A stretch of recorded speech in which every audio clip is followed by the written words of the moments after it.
Like to, I need a motion to come out of executive session. Yeah, sorry, I got your message. That's okay. As I was driving up here today. Okay. Motion to come out of executive session? Second? I'll second it. All in favor? Okay. You got that, Lori? Yeah. Okay. Okay, so we'll get started here. Can we please stand for the pledge?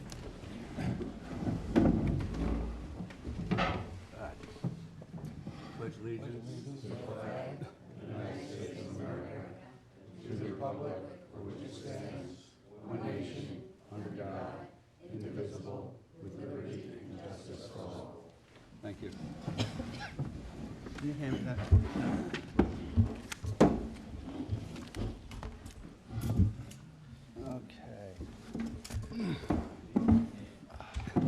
Okay, we're going to have a couple of presentations tonight. Let's see. I'm sorry. Right, Deepwater, but your name is, right, okay. Would you mind if we did a couple of short ones before we get to you? Because I think yours is going to last a little while. Okay? All right, let's start with Vincent Priory. He wants to, Napeague Ramp. Good evening. My name is Vincent Priory. I know you guys have been doing a lot with the launching ramp at Napeague, and I'm just trying to look for an update as to where we are in trying to get that situation resolved. Well, Vince, we held a harbor management committee meeting last week and had several members of the community present, and they offered some new input into the process of evaluating how effective a new ramp would be, and brought up some concerns about potential erosion to an area that is already, as you know, Right. pretty badly eroded, and brought some new alternatives to the table that we're really in a very premature stage on. So I don't know if we're really in a position to come to some type of a conclusion on the best course of action right now. But we are looking at a couple of potential redesigns of the ramp, and we're also looking at potentially maybe a bigger option, which would leave the ramp in place and look at the inlet and the overall water flow and exchange for Napeague Harbor, which is a much bigger discussion. Yeah, okay. So- So I mean, bottom line is, having something done this year is probably not within the framework of I don't reality. think so. You know where we're sitting on right now? We've got an incomplete permit application before the DEC that was prepared by Savick and Murray. The only thing in discussing this with some of the users down there, the plan that they've presented probably would be a waste of the taxpayers' money. And some very good ideas came at, like Rick said at our last meeting, and we're starting to rethink this thing, because our biggest concern here, and we've been warned by several of the baymen, don't do something that's going to aggravate the erosion condition that you already have to the west there. So that's what we're trying to avoid. Okay, okay. Thank you very much. Appreciate your comments. We'll keep you in posted. place right now. Appreciate your comments. Thank you. Okay, thank you, Vince. Thank you. All right, Mark and Peter Medelman? Yes? Okay.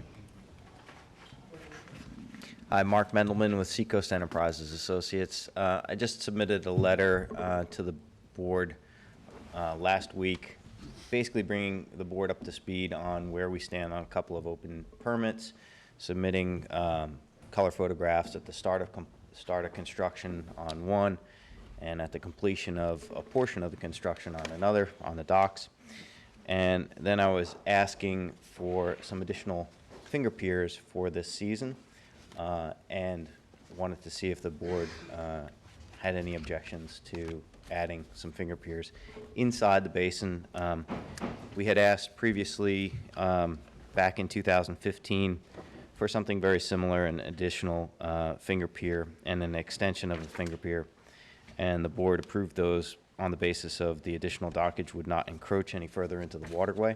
Mark, excuse me, could you define finger piers, please? A finger pier is basically a small pier that allows access to the boat from the side. So as the boat pulls into the main dock, either bow or stern in, finger pier sticks off of the main pier Along the side of the boat. along the side of the boat. So- And the main reason for the finger pier is access, basically allowing people to get on and off easier. If there's, for example, a power boat with twin outboards that are tilted up and there's no finger pier, you can't really get onto the boat from the stern if it's in stern first. Similarly, sailboats pulling in bow first is very typical. You've got no access to the bow of a sailboat climbing on and off. So the main idea is allowing the boating public to have access to their boats as easily as possible, elderly, and Sure, if they're. thank you. About how many finger piers are you looking to do, Mark? One for sure this season, a 4-foot by 27-foot finger pier on the A dock. And then we'd like the ability to put in 3 additional 2-foot by 16-foot finger piers, all inside of the basin over the course of time. We're not sure exactly how the fleet configuration is going to shake out, but we do know that the one finger pier that we're asking for this season is to support a condition where there's access issues. And do they stay all year round? They will stay Okay. all year round. Yeah. There have pilings? How many, they all have pilings? Piers? Not all the finger piers have pilings. Yeah, that float. Sometimes they do, sometimes they don't. The shorter ones that we've been putting in are 2 feet wide at the end, but 6 feet wide. They have a little flare where it attaches to the dock, and that gives it good stability. But longer ones that don't, or more narrow ones that don't have that flare at the dock may need a finger pier to stabilize it. Oh, piling at the end? Yeah, okay. They're connecting to existing piles. Okay, If necessary. sure. No additional piles. I haven't seen the map of this. Jim, do you have that there? There is. There is a map I did somewhere. submit a map with the.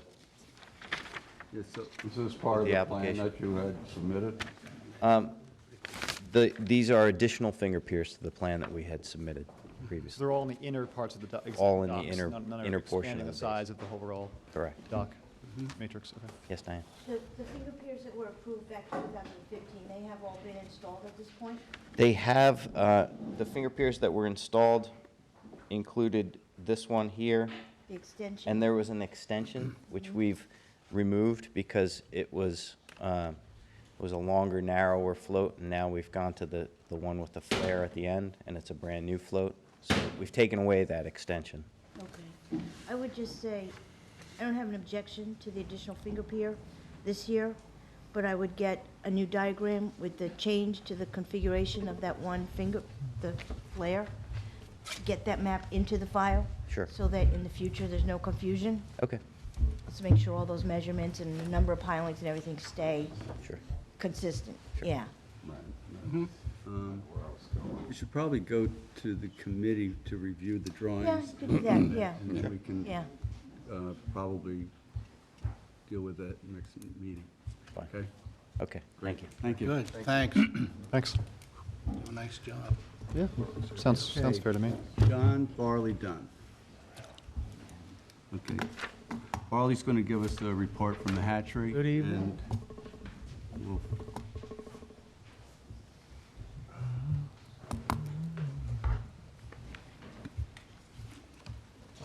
I'll try to keep this short and sweet, because I think the hot topic tonight is wind. There's a lot of people here. So yeah, I'm going to talk about how things went last year with us and what we're hoping to accomplish this year. So first, I just want to go over some basics as to why do we exist? You know, why do taxpayers funding this program? Back in the 1800s, 1900s, Long Island was one of the premier shellfish producers in the world. The Queen of England at the time actually preferred Long Island oysters, and they were shipped over there by the barrelful.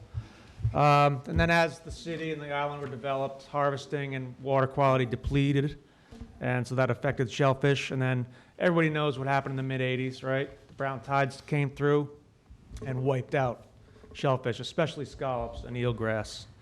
So at that time, the number of East Hampton baymen went from 200 to 40 right after that. Now we're back up to about 180.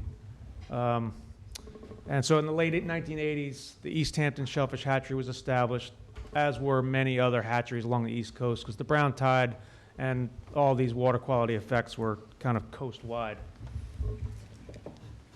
So why shellfish? Why do we bother, replacing shellfish? It's mostly a water quality and habitat issue, along with economics and culture. So one adult oyster can filter 50 gallons of water a day. They provide, just being on the bottom, they provide habitat, and that habitat then increases diversity. The pictures I have here are actually the bottom of Northwest Creek. On the left-hand side is bare bottom. The middle is right after we seeded them with that year's oysters. And the picture on the right is a year later. So a pretty stark difference. Lots of oysters on the bottom, macroalgae on the bottom, and the stuff you can't see is all the finfish and the grass shrimp and the other things living among those oysters and macroalgae. So, and of course, out here on the East End, clamming, scalloping, oystering, huge part of the culture, part of the economy, part of the reason people come out here. So last year, in a nutshell, I would call it a decent year. It wasn't great. It wasn't horrible. We didn't have any issues with weather, which was nice. Even the wind events we did get, we were protected from Gulf Point, so we didn't suffer any losses. We're still contending with the juvenile oyster disease that we've been dealing with for the last 2 years, and I've talked about that quite a bit, but basically we're taking survivors of that disease, spawning them, and hoping to create a resistant strain of oysters. So last year we seeded over 50 million oysters, clams, and scallops, valued at a little over $750,000. We always like that number to be greater than our budget, so it is by far, so that's the goal. Oyster production, we usually do 3 spawns of each, and we try to be cute and start on Valentine's Day, which we've managed to do the last few years. So we seeded almost 6 million oysters for a value of $290,000. And like I said, we're still contending with that oyster disease. But one of these years, spawning those survivors will click and the whole crop will make it scot-free. So this picture shows one of the seeding days, and that's just a small sample of the oysters that we go through each year and grow each year. That's maybe, 20, 30,000 or of the over 1 million that we seed at one pile there. And that's in the lake. Clams. Again, 3 spawns. We managed to disseminate a little over 36 million. Total value of a little over $460,000. We do overwinter about 1 million oysters each year, and recently we've been doing that in Northwest Creek. The results out of Northwest Creek last year were really bad. We had very poor growth, mediocre survival, and we think it is because of the rust tide that was pretty prevalent through the East End last year. So we seeded back into Northwest Creek, overwintered back into Northwest Creek, and we also tried a few other spots. So Was that clams or oysters you mentioned? clams. Clams, okay. We don't bother overwintering oysters because we can get them up to a nice seedable size in one season. Mm-hmm. Overwintering the clams allows them 1 more year to grow, get better growth. So the larger they are when we seed them, the better they're going to survive. So we're blaming that on rust tide, and we'll see what happens this year. And like I said, we're trying a few other spots to see if we need to move. Scallops, again, 3 spawns starting in June. We had, unfortunately, a pretty significant loss of the scallops in the hatchery. The very last weekend they were going to be in there. We went into the weekend with about 1 million scallops and came out with just a few 100,000. So they're very, very sensitive, especially when they're going through metamorphosis. We really need to get them into flowing water. So we're going to try a new technique this year, get them into flowing water a little bit sooner, and that usually makes a huge difference. Of the scallops that we seeded last spring. We saw a really nice survival in Hog Creek, 3 Mile, and Northwest Creek. So hopefully that added to some of the population. We're already hearing some anecdotes of nice, good sightings of bugs out there this year. So if everything goes well this summer, maybe we'll get a crop next fall. We're going to get out there and retrieve our overwintered scallops hopefully next week, see how those did. And like I said, well, we're also going to try a new field deployment method this spring, as opposed to just seeding them directly onto the bottom. We're going to hold them in bags up off the bottom through the spawning season. So hopefully we'll get more of a spawn because of more survivors that are protected in bags. As usual, we make up these maps. So this is a picture of the map of all the harbors. It's all color-coded, showing as close as possible where we seed the stuff. So it makes it super easy for the public and whoever else, commercial guys, to find where we seed this stuff and go out and get it. This is available in our annual report. And there's also larger maps of the individual harbors. I have a question. Yep. Why do we even bother to seed Montauk if in the summertime it's so badly polluted from, I guess, the homeowners and businesses in terms of, nitrogen and, failed cesspools or cesspools that are, overtaxed, et cetera, et cetera? Well, much of Montauk is still certified waters for shellfishing, so as long as the waters are I'm harvestable. take an exception. Yeah, It's not as bad as... Lake Montauk's cleaner than some Oysters are doing water bodies really are, well. yeah. It's just a question. Yeah, no, as long as the waters are... I'd like to have that corrected on the minutes, that Lake Montauk is not polluted. The only areas that have ever been shut in is way at the south end of the lake. Okay, thanks, Jim. Yeah, as long as, like I said, as long as the waters are certified by the DEC, we'll seed them. But I'm correct in saying that, in the summertime, that body of water does have some issues. They all do, really, Only yeah. at the south end, Brian. More shellfish will help, too, More shellfish helps clean it out, so we'll hopefully, the seeding Yeah, can they all help do, to really. work And to like I increase said, water quality so we like get Jim better said, conditions south in the end future. You know where, The real sketchy part. Yeah. South Lake Drive is, where the kiddie bathing beach is? Unfortunately, that's the spot. Oh, I'm sorry. The only spot in Lake Montauk, to my knowledge, that's ever been closed is that south end of the lake, right there by, South Lake Drive. The rest of Lake Montauk, I think, is clean. I think we got some of the baymen here. They might be able to speak better to that than I can. I'm not opposed to it, it just concerned me a little bit because I know that certain parts of that lake in the summertime does get a little on the polluted side. Thank you. So that's the map. So some of our other projects and cooperative stuff we do, of course, oyster gardening. We did our pilot program last year with 15 members in 3 Mile Harbor, which went really well, and this year we're hoping to expand to 45 and 2 sites, 3 Mile Harbor and Hog Creek. This one we're pretty proud of. These 2 budding young scientists are 8th graders from Montauk School, and they did some oyster-related projects in the hatchery last summer and fall. And they took first and second in the Montauk Science Fair, and then they went off to regionals. I think that was a couple weeks ago, a few weeks. Haven't heard the results yet, but that's Ani Spacek on the left and Sophia Botero on the right. Battle of the bivalves and the oyster murder mystery. Great stuff. Nice. Want to read both of those. For them.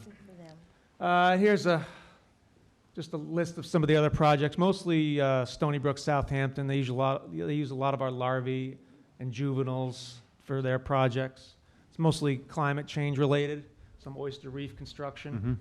That's great. And they actually, one pair monitored our water at the hatchery last year with probes, and everything looks really, really nice. Our water quality is still really, really nice out there, mostly due to the oceanic influence, I think. Here's some of just a list of some of the folks that we hosted for tours and some of the events that we did. And this list is expanding every year. We're really hitting most of the schools, a lot of the local events. East Hampton Sportsman's Alliance was this past weekend. Of course, your largest clam contest in the fall. So that's a lot of fun. We get the kids, we have a touch tank, load that up with scallops and oysters, clams, throw a few crabs in there, and the kids love it. Yeah, you had a big line at the clam contest. It was a popular stop there, yeah. Kids love it. Great. So this year's operating plan is pretty much the same as usual. Overcome that oyster disease, want to do some more surveying, try a different method growing clams. We're going to try and keep those contained so we lose less in wind events, expand the oyster gardening program, and hopefully get that fourth full-timer I've been asking for a long time. Excuse me. Help free things up. We've got some fun stuff coming up.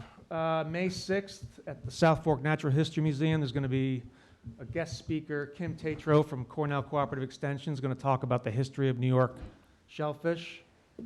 That should be really interesting. If anybody who's read The Big Oyster or any of those other related books, it's really a pretty interesting topic. May 28th up at Bay Kitchen Bar, we're having our oyster party again. And June 10th, another presentation at SOFO. And my contact information is up there if anybody has any questions, comments. We'll hear it all. So, that's Do you have any questions? One quick question. Oh, go ahead, Rick. Barley, there's been, a few meetings at our Harbor Management Committee that talked about Shellfish and the hatchery, and there were a couple of points brought up by the public that I'd just like to share with you. One of which was the interest in possible seeing some spawning or seeding of native white clam. right. And the other was possibly getting some input from the public regarding some site selection. And I was just wondering if there's any developments or opportunity for the hatchery and the trustees and the public to work a little closer in those areas. Yeah, thumbs up on both. Actually, we, just this year, because of, there's concern with notata clams and how, because they grow faster, they're thinner, they crack when people are trying to shuck them. The shelf life is a little less, so we actually did a full white clam spawn this year. And we have about 10 million of those babies in the hatchery right now. So we did those first because we know they grow a little slower. So we'll probably do that every year. We've been doing notatas because they have the natural marking and they tend to grow a little faster, but we have been hearing some issues with the notata clam. So we'll probably do those pure white spawns each year just to try and supplement and maintain the ease those notatas folks. as well. And maintain notatas as well, just to get that growth and the natural marking, just to monitor our seeding. And as far as feedback, yeah, we're always looking for new places to seed, because we're actually kind of losing some places, like Strong's Point and Napeague used to be a really great spot, but because of how the sand is moving around so much there, it's fluidized, and the clams really aren't doing so well. So we're moved around to the south end of the point. But yeah, if there's any other ideas for oysters, clams, or scallops, we'll certainly try. Maybe we could invite you to one of our Harbor Management Committee meetings with Yeah, some members of the public.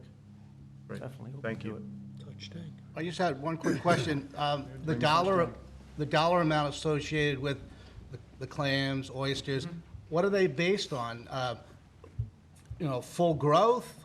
That's based on the size at which we seed them. Okay. Yeah, so we just kind of take an average of the hatchery's price lists, basically, and just as we seed them, we keep track of all the numbers, and at the end of the year, we just tabulate all that. So that's not fish market retail? No, that's not retail. That's at the size Got it. that we seed it. Yeah. Okay. Any predictions on scallops for next year? Hearing good feedback about bugs. Yeah, so a lot of bugs out there. So far, it looks good. Just gotta keep the harmful algae blooms at bay. That's really what we're at the mercy of, those algae blooms Yeah. for the most part, and the gulls. Other predators, but yeah, It's our biggest problem, those algae blooms. Yeah. it is. Okay. Thank you very much. Thank you, Barley. Thank you.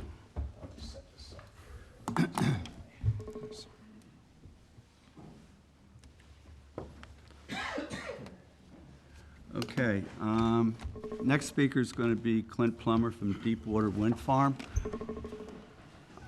I want to make it clear that this is an informational meeting only. It's not a public hearing. We just want you to be able to fill us in on what we don't know. So,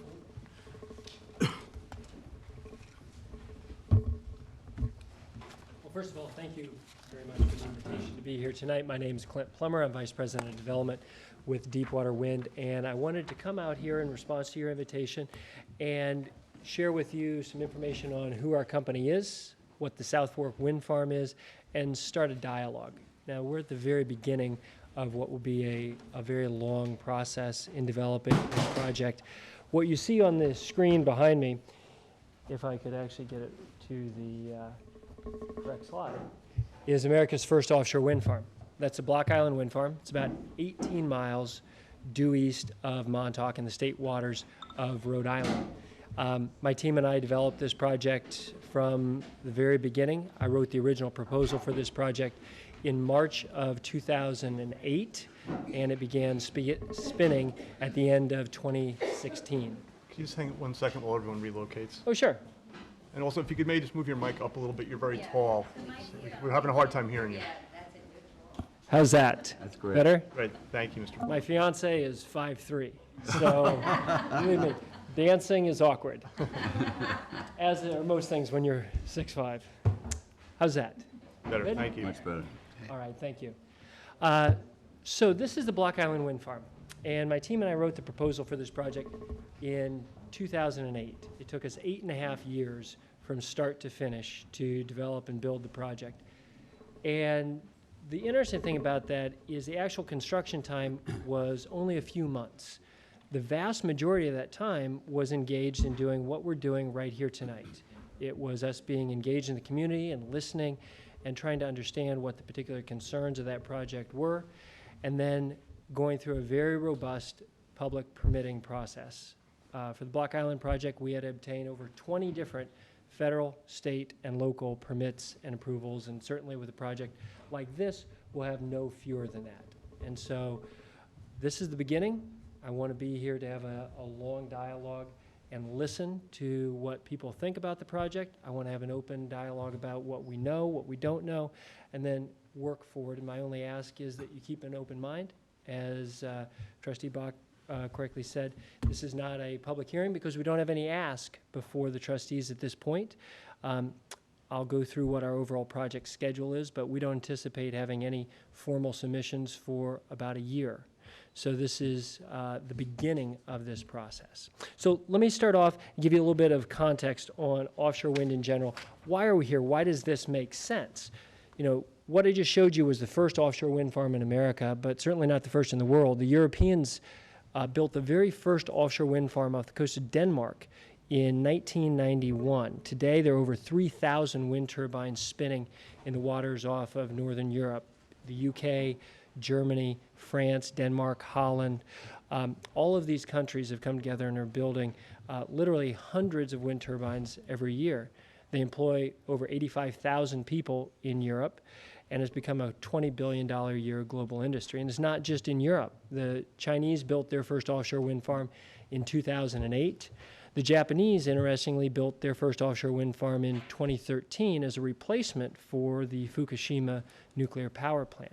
So this has become a massive global industry, and it's become a mature industry with world-leading companies like General Electric and Siemens standing behind the technology. Here in the U.S., it's taken longer because we've got just a very different regulatory regime. But there's no place in the world that makes more sense for offshore wind for three fundamental reasons. First is because in the U.S., particularly here in the Northeast, we've got a large population on the coasts. And if you look at this nighttime image of where people live and where electricity is used, in the area between Washington, D.C. and Boston, we've got about 20% of the population, but we use almost a third of the energy, and we've got one of the oldest and least efficient power generating fleets anywhere in the country. In that corridor, over the next 10 to 15 years, there will need to be literally tens of thousands of megawatts of new generation built to replace old or retiring power plants. Second, we've got a world-class wind resource. The middle panel shows you a map of offshore wind up and down the eastern seaboard. The darker red means stronger winds. And the meteorologists refer to the area, particularly off of Long Island, as the Saudi Arabia of wind because it's so strong, so steady, and so predictable that it's a world-class energy resource. And then the third reason why offshore wind makes sense is we've got this vast outer continental shelf that extends about 200 miles off the coast of Long Island that allows for very cost-effective construction of offshore wind, in many cases more cost-effective than what we've seen done in Europe. Now, obviously, this has to be done with a rigorous set of permits and consultations with all the other stakeholder groups, but this can and it will be done. So the first of these offshore wind projects has now been built and is successfully up and operating today. It's the Block Island Wind Farm, located about 3.5 miles off the southeastern coast of Block Island. Now, the reason this project exists goes to the very core of our business case. There was a fundamental electricity problem on Block Island, and this project was designed and built to help solve that. On Block Island, there were only about 1,000 people living there year-round, but during the summertime, the population swelled to about 10,000. Because the year-round population was so small, they couldn't afford to build a power line from the mainland out to Block Island, so instead, they were burning about 1 million gallons of diesel fuel every year, spending about 60 cents a kilowatt hour. This project was the result of a competitive solicitation. 7 companies from around the world bid, and Deepwater Wind was selected to build it. And it was designed so that when the wind farm was in operation, that power would flow from those 5 wind turbines into Block Island, fully displacing the need to operate that diesel plant, and the excess energy would flow back to the mainland. And during periods when the wind wasn't blowing as strong or the island was at peak load, excess power could be pulled back from the mainland. Now, those 5 wind turbines will produce about enough power for 17,000 homes. So we'll make about 10 times the total amount of energy that Block Island needs every year. Is Block Island online now? Block Island is up and running now. It's been up and running since December of this past year. And is it, the performance of it, is it meeting expectations, exceeding expectations, or is it falling short of expectations? It's meeting expectations. We're very happy with the output. If you recall, we had a big nor'easter about a month or so ago, and that was a week in which the project was operating at near full output. So we're very happy with the production of the wind farm to date. So Block Island was the first, and the reason it took so long is because it was the first. We had to work with, as I mentioned, over 20 different approvals, federal, state, and local. At the lead at the federal level is the Bureau of Ocean Energy Management, which is the same organization that will be permitting our South Fork wind farm. But through this, our team developed a level of expertise and a level of competence in building projects in this particular area. Clint, the placement of the Block Island wind turbines. Yes. Are they in the spot that was originally planned for them, or during that process were they resited at all? Yeah, that's actually a really great question. Thank you for asking that. Just curious about the history of Yeah, it was actually a long process, and we're very proud of the process, not just the project, but the means by which it was developed. So through the competitive process that resulted in the project coming about, the Rhode Island Coastal Resource Management Council developed an area, a renewable energy zone that you can find online if you research the Rhode Island CRMC and the what they call the Ocean Special Area Management Plan. They actually identified a large swath off the southeastern coast of Block Island in which the developer, that's us, could site those wind turbines. So we started the process and identified the potential for 8 different turbine locations based on a number of environmental and technical factors. And then we spent about a year consulting with all the stakeholders. And from that process, we identified the specific locations that we thought would be the most applicable for the development of those wind turbines. So we actually did start off with a number of locations that were further to the south. The commercial fishing industry actually indicated to us that those southern areas were more valuable to them. So we ended up shifting the array up and used the 5 locations that were further to the north and the east. And it was through that process that we think we came away from it with a much better project because we took time to listen to the community and respond to the concerns that they articulated. Thank you. Yeah. So in terms of schedule, just to lay this out, our business model is one in which we develop a project and we sell the output of that to a utility. In the case of Block Island, we entered into what's called a power purchase agreement, or a PPA, with National Grid, which is the utility in Rhode Island. We finalized that agreement in 2011. We then spent about 1 year gathering data and doing meetings just like these with all the stakeholders. We then submitted a very robust set of permit applications that included detailed engineered designs on preferred and alternative locations for the wind farm, for the cables. We spent about 2 years then working with all of those agencies, getting feedback, deciding which of the alternatives would be the most appropriate. And then finally, in 2014, we received the last of those permits. So after that, we started construction in the beginning of 2015, and as of December of last year, we completed the construction of the project. Now, there have been a number of offshore wind farms proposed. There was one proposed off of Jones Beach about a decade ago, another one proposed in Nantucket Sound, another one proposed in Delaware, and all those projects fell short.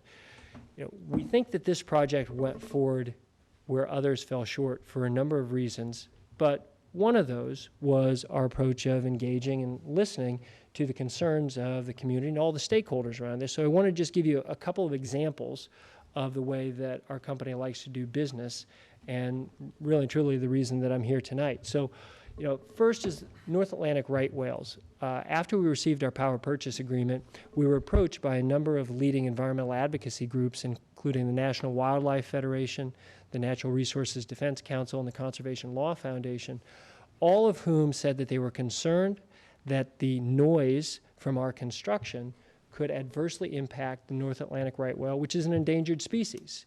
And so we worked with them to craft a set of restrictions on our construction methodology and our timing, and then to put in place a set of observers, all of which went well above and beyond what we were required by law to do and what we were required to do to obtain permits, because it was something that was important to the stakeholders. Similarly, the Narragansett Indian tribe approached us and told us that they had concerns about the potential for there being abandoned Native American settlements in the area where the wind farm or the cable may have been located, dating back to 10,000 or more years ago when that area was not submerged. And so we worked with them and actually included their medicine man on our survey vessels and had them help us in crafting our survey program and reviewing the data that we collected. In fact, you see the Narragansett medicine man here reviewing a set of core samples, which are 3-foot cores that we took from 100 feet beneath the sea on the seafloor and pulled up and split and evaluated to see whether there was any evidence of any abandoned settlements there. And then obviously we worked very closely with commercial fishing fleets in New England. And as I mentioned, the commercial fishing fleet actually had a very large hand in shaping what the ultimate location of those turbines were. So in terms of construction, just a kind of a quick overview on how the project was built. The wind turbines are affixed to the seafloor using what are called jacket-type foundations. It's this lattice-type structure, which in the case of Block Island was fabricated partially in Rhode Island, partially in the Gulf of Mexico. That's set on the seafloor.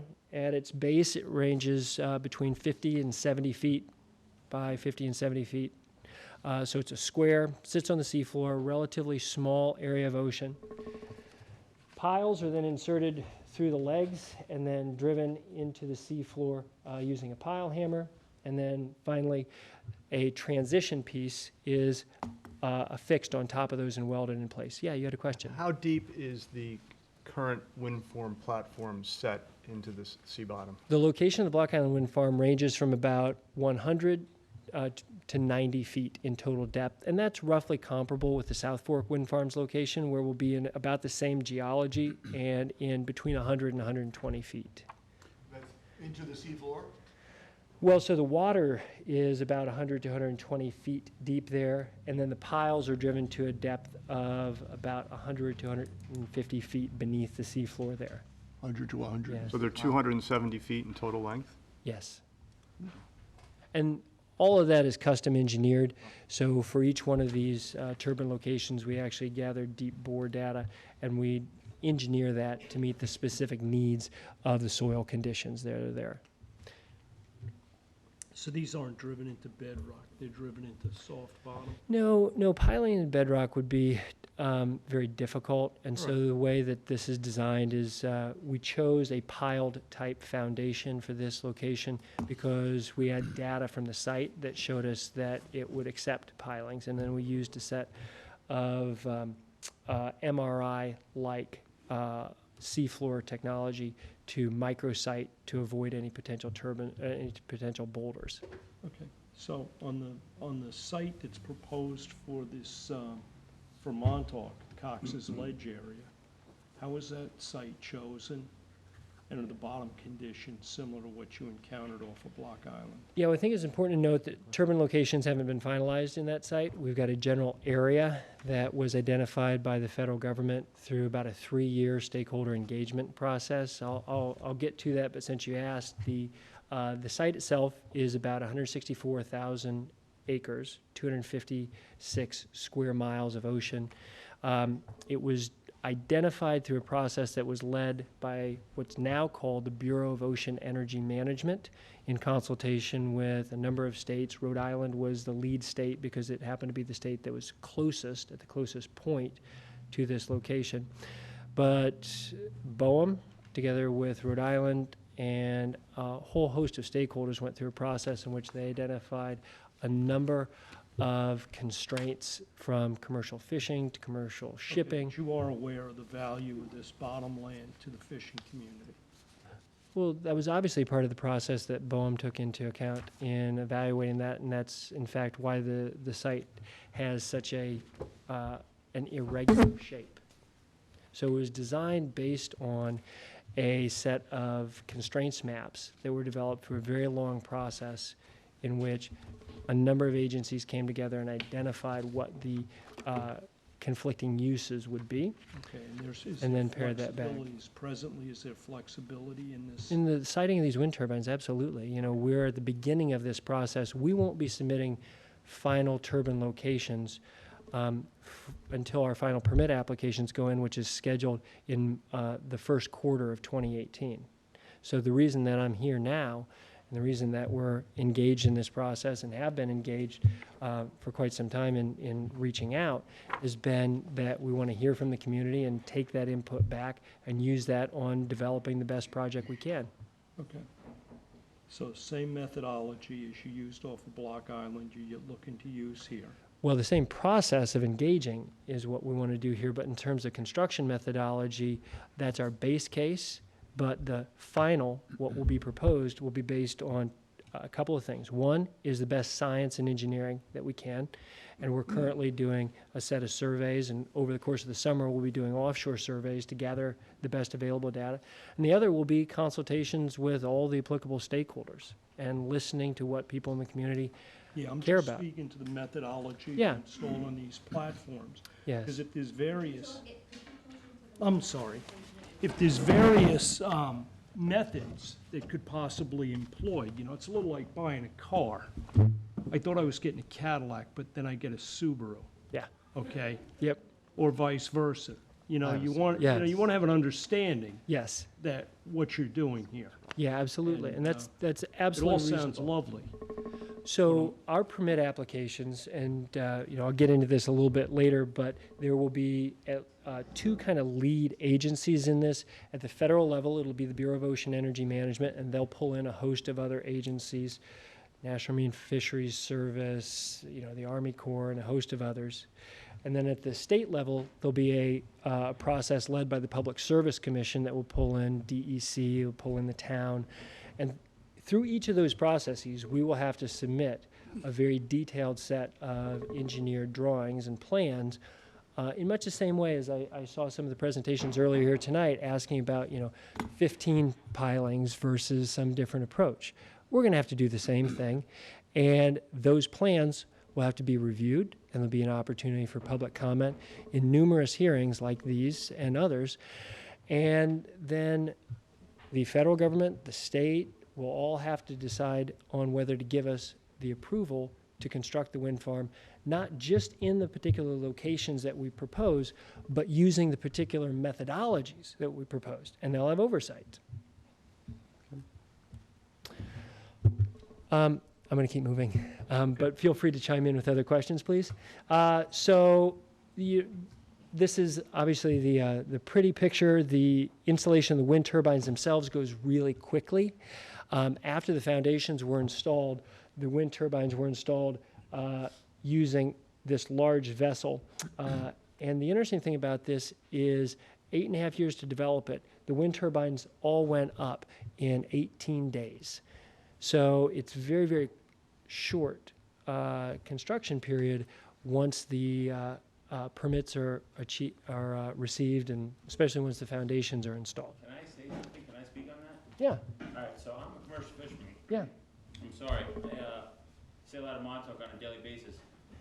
This was a 2-year process. Yep. The wind, turbines themselves may have come up in 18 Yes. days, but it was a 2-year process Yep. putting the platforms.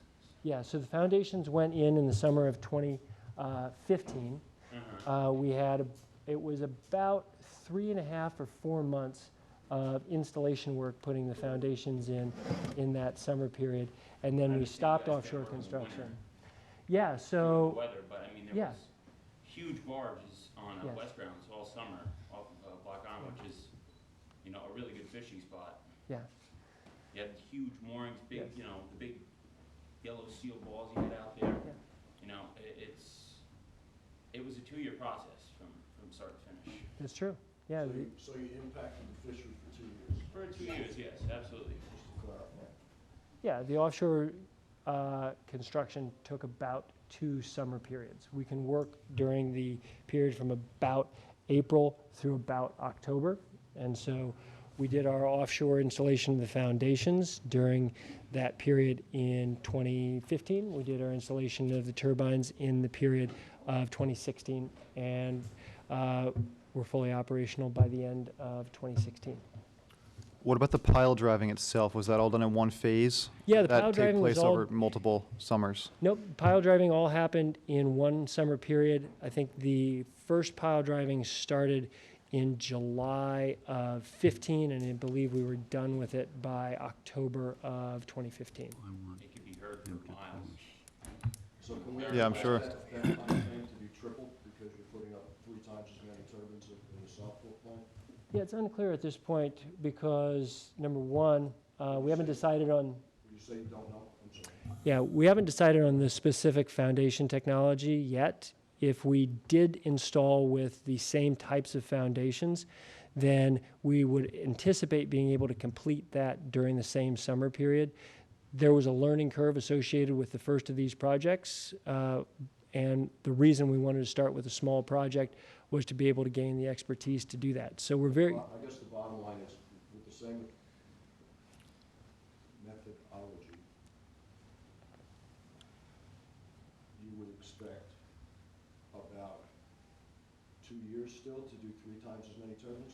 yeah, we anticipate doing construction, and I've got a schedule on the slide on the schedule, but we anticipate the same construction schedule for the South Fork Wind Farm as we had for Block Island. That's the impact during construction. Yeah, so we anticipate starting offshore construction in the summer of 2021, doing our foundation installation over the summer of 2021, doing the installation of the submarine cable system in the beginning of 2022, and installing the turbines atop those foundations in 2022, and commissioning them by the end of 2022. What was the cable length Block Island plant? So there are 2 cable sections. There's one that runs in between all the turbines and then goes into Block Island. That inner array, yeah, exactly. So that collectively is about 4 miles of inner array, about 6 miles of export, and then there's a cable that runs from Block Island back to the mainland. That's about 22 miles of nautical cable length. And how long is the cable laying phase? I'm sorry? The cable laying phase, what time frame? Cable laying started in April of 2016, and I believe we were done with it by July. We had to be done with it by the time the turbine vessel showed up to do that installation work. Okay, Gary, I'm going to ask you guys to hold your questions until he finishes his presentation. Thanks. Okay, and then the last thing I want to mention is, in the case of Block Island, we had to deliver power to 2 different places. One was a substation on Block Island, and then separately, we ran the cable back to the mainland, and we had to plug in to a substation on the mainland. And in both those cases, all of our power infrastructure onshore was buried beneath existing roads and rights-of-way. And so what you see here is kind of the typical means of doing that installation. We excavate at the shoulder of the road. We install conduit at a depth of about 4 to 6 feet, fill on top of that conduit, in this case concrete, remove the shoring, and then backfill over the top of it with the existing material. And at the end of the day, you've got a buried cable beneath the existing roads that leaves no impact after it's been installed. The only thing that's visible there now are a series of manhole covers. So that brings us to here, and the project we're talking about now, the South Fork Wind Farm. So the whole context of this begins with the same place that we began with Block Island. There's a fundamental need for new sources of power generation. In the summer of 2015, LIPA and PSEG Long Island ran a competitive solicitation seeking new sources of power generation for the South Fork. And they said, you have to build a power generator that gets power somewhere into this dotted area, and you have to plug it in at either the East Hampton or the Montauk substation, and the preference is at the East Hampton substation. This was not a renewables RFP. This was an RFP that was open to all forms of technology. A number of fossil-fired generators submitted proposals in response to this. LIPA received approximately a dozen separate proposals in response to this RFP. Now, the reason for the RFP is load growth. So in the summer of 2010, the South Fork, basically everything east of the Shinnecock Canal, had a peak load of about 250 megawatts. But LIPA and PSEG Long Island are projecting that by 2025, that load will be nearly 400 megawatts. It's a very significant increase, and that's just driven by obvious factors here, home construction, et cetera. So we saw that RFP, and we believed that we would be able to submit a proposal that could be more cost-effective, cleaner, and more acceptable to the host community than anything else. And we proposed developing the South Fork Wind Farm, a 90-megawatt, 15-turbine project located 30 miles away that would plug in and deliver power directly to the East Hampton substation, competing head-to-head with new fossil-fired generators. LIPA evaluated our proposal for over a year next to multiple competing proposals, and they found that this project was the most cost-effective way to serve the need for electricity here on the South Fork. They also, as of January of this year, LIPA approved a contract with us to bring this project online and to start delivering power here. And by doing so, it avoids the need to build new fossil-fired generating facilities. Typically, is there a lot of service associated with the turbines? And do you install enough of them in the event one is down, a backup, if you would, in terms of, and that's meaning, of course, you know, having extras, but Yeah. I just had this vision, like when I have a service need on my Yes. stove, Yeah. and the guy comes from, you know, Riverhead, I can only imagine, Yeah. you know, it would take a while to get out there and fix it, and would the system be jeopardized in the event that a couple of them went down? Yeah, so that's actually a really great point. And one of the benefits of wind farms is that in this case, we've got 15 separate generators rather than one generator. So with a conventional power plant, you may have, you know, 2 or 3 generators. In our case, we've got a lot of redundancy because we're building a project that's got multiple different wind turbines. Let me just point out. And you're charging battery cells as well? At LIPA remote and- land locations, I believe? LIPA and PSEG are in fact developing their own battery storage facilities, I believe, at the East Hampton substation and also in Montauk, and those will be used to store the wind energy and also to back up the grid in general. But you ask a very good question. I love this picture because what you see right here is our crew transfer vessel. That's actually a 20-meter long vessel that we had purpose-built to maintain the Block Island Wind Farm. We have a full-time staff that is focused just on maintaining the Block Island Wind Farm. That vessel is domiciled in Quonset, Rhode Island, and there's about a dozen folks that work full-time just on maintaining that project. For the South Fork Wind Farm, we will be commissioning the construction of a separate vessel that will be solely dedicated to that project that will ferry folks out every day to operate and maintain that project. How many jobs do you think this is going to produce? So I'll give you a couple of reference points here. In the case of the Block Island Wind Farm, we installed 5 wind turbines. And remember, we were starting with nothing. There was no supply chain locally at all for that project. So we had to patch together a supply chain that literally spanned the entire globe. But we were able to hire about 300 people for the construction of the Block Island Wind Farm.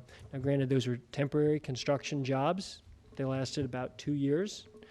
In total now, I believe there's about a dozen folks that work full-time in connection with the project. 300 jobs, they were based out of Rhode Island? Or 300 Rhode Island jobs, correct. Just for the construction of the Block Island Wind Farm. Okay. So for the South Fork Wind Farm, we anticipate there will be several hundred jobs during the construction phase of the project located on Long Island. And our goal is to find a way to locate our operations and maintenance center on Long Island and for those permanent jobs to be based here as well. What's the lifespan of these things? Machines are designed, they have a warranty life of 25 years. It's interesting, though, when we design our foundations, we have to demonstrate to the federal government that those foundations are able to withstand the 1,000-year storm. So those have a lifespan that's considerably in excess of the 25-year life of the turbine. In case anyone's interested, actually, the 1,000-year storm involves a 60-foot tall wave. I'm not sure what else would be here if we had a 60-foot tall wave 3 miles off of Block Island, but we'd have some foundations. So, hope that answered your question. Yeah. So that was the genesis of the South Fork Wind Farm. We believe that we could compete head-to-head with new fossil fuels and LIPA concurred. So we now have a fully approved contract in place.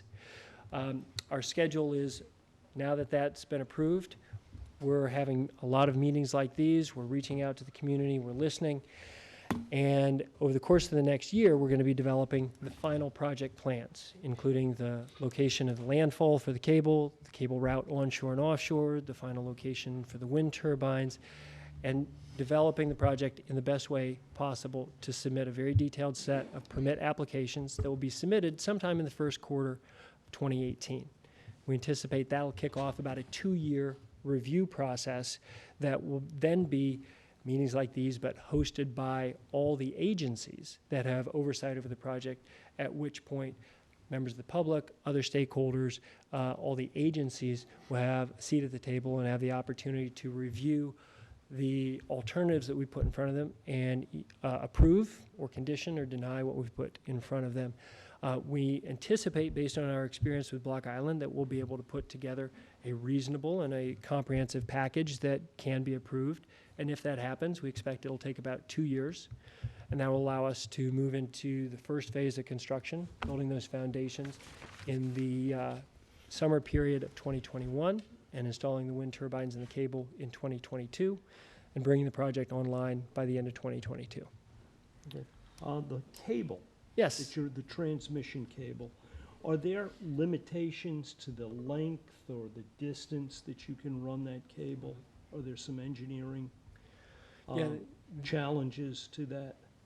There are, but we are well within the range of the accepted use of these types of offshore wind cables.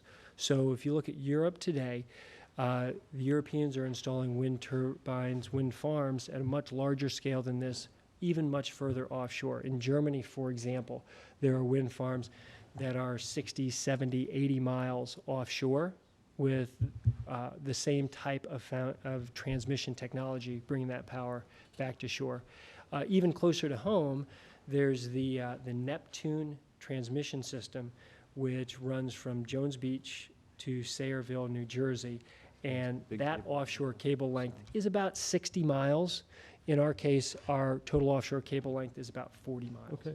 Now, do you bury this cable? Does it sit on the Yeah, I was going to bottom? say, I have a question about that Is it too. jacketed in some way Yeah. to, Because I know I've heard one of the concerns is that, in spots where you can't bury the cable, you have to place mats there over the cable. Yeah. And there's concerns with fishing gear getting caught on Yep. mats or things like that. So I was hoping you could speak to that. And are, do you anticipate having to use a lot of mats in the current line? And is there a line where you could get around that? And the other concern I've heard from people is definitely, while the sites, the pile driving in the sites is very kind of acute, I mean, the line laying and the burying involves kind of like jet plowing a large, section of the ocean floor, really, to Yeah. lay it all, so. Yep, so a lot of questions there. Let me try to sorry. take those one at a time. The first one, I think, was, what is this cable? So the cable itself, if you cut it in half, would basically look like a very large version of the same type of extension cord you may have in your backyard. It's basically 3 copper cables encased in multiple layers of protective steel or other metal armoring. In total, it's between 8 and 12 inches in diameter, and it includes an inch or so of protective armoring. So it's designed to be buried to a depth of between 4 and 6 feet beneath the seafloor. The final target burial depth were based on consultations with the agencies, consultations with stakeholders, and the actual science of what we know is out there on the seafloor itself. So no final route has been selected. You actually teed up one of my next slides, but we have a lease with the federal government for the entire area in green. We're anticipating that the 15 turbines for South Fork will be located somewhere in that green shaded area in the southwestern corner of the lease area. And that the cable route itself will follow some line generally aligned with the dashed purple dot to come in and make landfall somewhere in Napeague Bay. Yeah. Your map doesn't show where the current Block Island towers are. Where can you show where? Yeah, actually, see 'em on there. they're very faint, but this is actually a nautical chart, and the Okay, 5 see wind 'em, see 'em, turbines are actually marked out on that chart. But just for reference, they're right here. So the blue dotted line is the state-federal boundary, because the state owns all submerged lands that are within 3 miles from shore, and the federal government owns everything that's outside of that. So the Block Island wind turbines were cited to be within that 3-mile barrier border around Block Island, whereas this project is out in federal waters. Yeah. You earlier indicated a 256 square mile potential site area. And your last comment was you felt it was going to be micro-focused within the green area, which is dead center on Cox's Ledge. Yeah. So could you please clarify those two statements? Yeah, so we have a lease for that full 256 square miles. We're looking at this area, and we're consulting on this particular area, but no final turbine locations have yet been decided on. Okay, I just think you're going to find. We're going to be talking with everybody. We are open to finding the solution for the location of these turbines that works for the community at large. now, obviously, running this cable 4 to 6 feet down on the bottom is gonna be somewhat of a disruption to whatever's living there.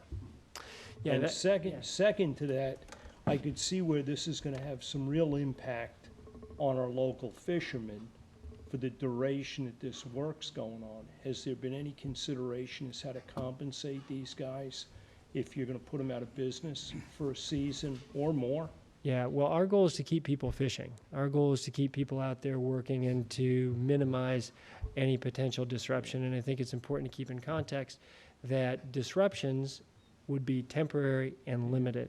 And that one of the reasons that we're here and one of the reasons that we've had people out walking the docks in Montauk and that we're working to engage folks to help us with that community right now is because we want to hear from them. We want to be able to design the project and the construction methodology in a way that limits Yeah. and minimizes impacts. Yeah, now this is something that I don't know whether you mitigate it or not. Are you familiar with a paper done by the University of Stirling in Scotland on the impacts of this, of your transmission cables on juvenile cod? I'm not familiar with the paper you referenced. Okay, because in that paper, it implies that these transmission cables have a detrimental impact on juvenile codfish. You're familiar with Cox's Ledge, and what its probably biggest claim to fame is the cod fishing. Yeah, what I can say is when the federal government scoped this out in a process that took about 3 years, they spent a lot of time consulting with the commercial fishing community, and the reason that this area is excluded and that this area is excluded is because those areas were identified as being particularly valuable. But I'm not familiar with that paper. If you have a copy, I'd be happy to pass it along to our environmental folks and take a read through it. I know there's a lot of Valuable to other people. Yeah, Mr. Plummer? sure. You have cables in place now that run to Block Island We do. and to the Rhode Island mainland. Mhm. What are you guys doing to evaluate the environmental impact of those cables that are now in place? Yeah, no, actually, that's a really great question. I'm glad you asked that, and that gets back to Trustee Armstrong's question as well, which is about cable burial depth and about just overall effects. So let me come back and answer that one, and then I'll come back and answer this one. As to our ability to meet cable burial depth, what I can say is that over the entire course of that cable route, 4 miles and 6 miles and then another 22 miles, over that entire cable route, about 1% of it didn't get to its target burial depth. We weren't unable to bury the cable, it just didn't get all the way down. And so in that limited area, we installed a set of mattresses to protect the cable in that one location. So we're very confident in the ability to engineer a solution, in this case, that will get to target burial depth for the vast majority of the cable route. In terms of what we're doing now, there's a number of things that we're doing to monitor those impacts. Probably the most significant or the most applicable here is that we agreed to a pre-construction and a post-construction monitoring program on the wind farm as it relates to fishing. So before the wind turbines were installed, we did 2 years of trawl surveys in the area to monitor the catch. And now that the wind turbines are installed, we're doing another several years of trawl surveys in those areas to monitor the catch there.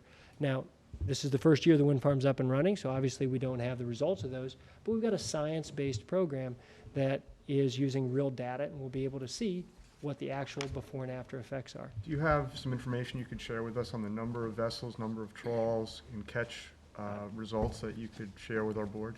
Yeah, I'd be happy to share that. Great, thank you. Welcome. I have another question about just the cable itself. Sure. It's what's the material that it's wrapped in, and does the whatever you call it, the outside casing of the cable, block the EMFs from the cables? Yeah, Is it so shielded in a way at all that Yeah. lessens the electromagnetic frequency that's emitted from the cable? Yeah, great question. So the cable itself has a number of different components in it, and there are a variety of technologies for building this. The most common is a copper cable that's surrounded in a high-density polyethylene insulator that's typically covered in either a zinc or a copper sheath, and then all of that is bundled in stainless steel or some other form of protective armoring. The specifics, though, vary from cable manufacturer to cable manufacturer, but they are all designed to protect the cable and take into consideration the factors of EMF. But remember, these things are buried 4 to 6 feet beneath the seafloor. Yeah, I do understand that EMFs are much stronger closer you are to the cable, and as you distance from the source of it, you really are like Falls off exponentially exponentially. dropping. It's exponentially dropping as you go further away. Yeah. Yep. Yeah. Because one concern about cod and stuff is fish with swim bladders can be negatively impacted by both loud noises and EMFs. And cod have swim bladders, as do juvenile fluke and things like that. So.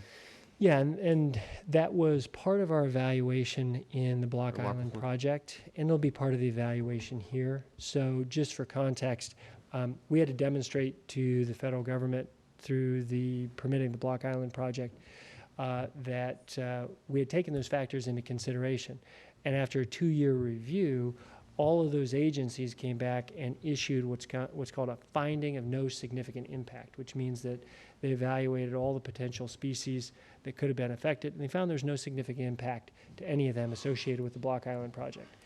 You know, before we can construct this project, we will have to go through that same level of review and demonstrate to both the New York State Public Service Commission and in this case to the Bureau of Ocean Energy Management that we've taken those same factors into consideration.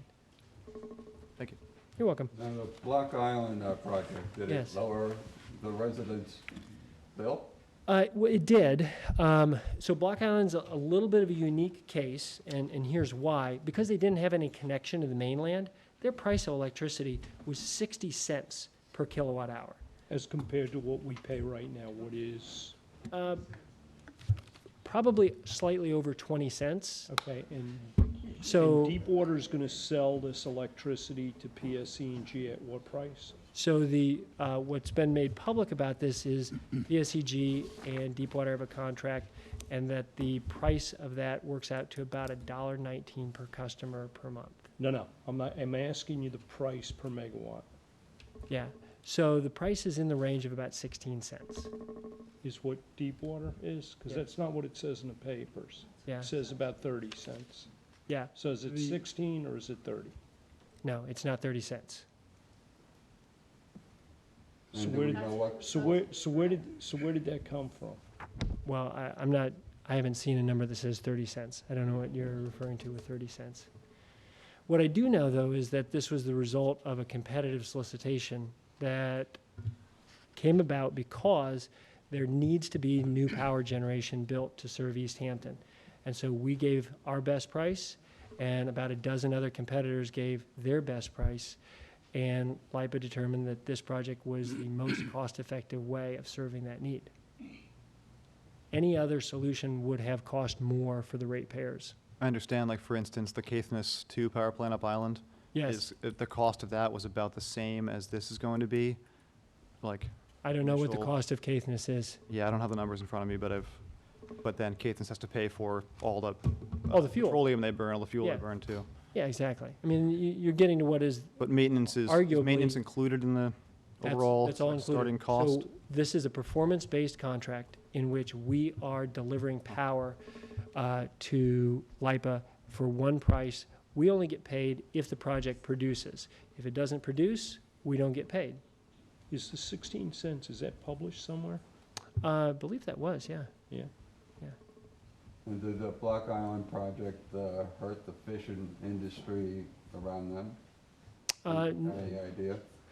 No, to the best of my knowledge, one of the hottest recreational fishing spots right now is off of the foundations at the Block Island Winform. And if you go out there during the summer months, you find that there are a lot of boats congregated around those foundations. We did a set of surveys on the foundations. They were installed in the summer of 2015, and before we installed the turbines the next summer, we, for warranty purposes, had to send divers down, and they they filmed the tower sections.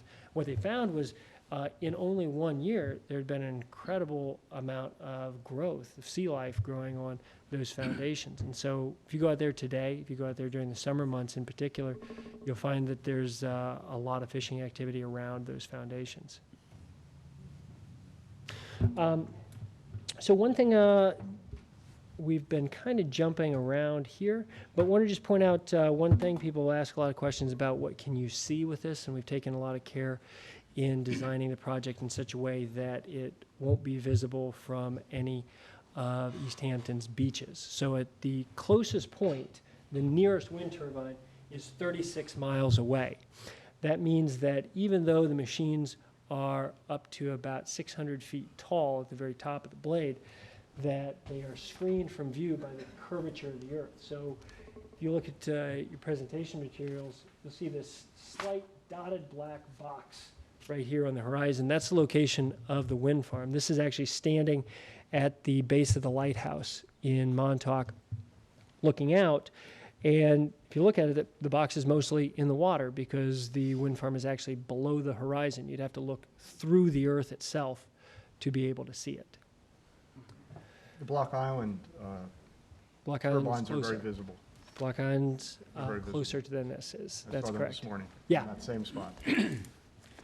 You know, there are big environmental concerns on Yes. both sides of this issue, of course. Yes. And I mean, one concern, of course, among people, who are, worried about the fate of animals is not just the underwater animals, but Yes. birds too, impacts on birds. Yeah, that's a great question. And so it's something that I definitely want to hear something about here. I mean, has technology for turbines gotten better since Yep. they were first created to avoid bird impacts? I mean, what kinds of things do these have that might help birds not run into them?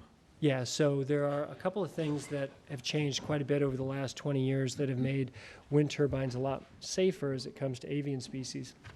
One is that the machines now, despite being bigger, spin at a much slower rate of speed. So a lot of people cite certain projects that were developed in the 1980s as having concerns about bird kills, but most of those projects would spin at a very high RPM, 20, 30, 40 RPMs, whereas today's wind turbines spin at about 12 RPM. So they've slowed the machines down. The second thing that matters here is that the sighting has gotten a lot better. We understand more about where birds fly, and so you tend to sight wind farms in areas where it's less of a concern. And then the third thing is all of these projects now have to go through a very rigorous environmental review in advance of being constructed.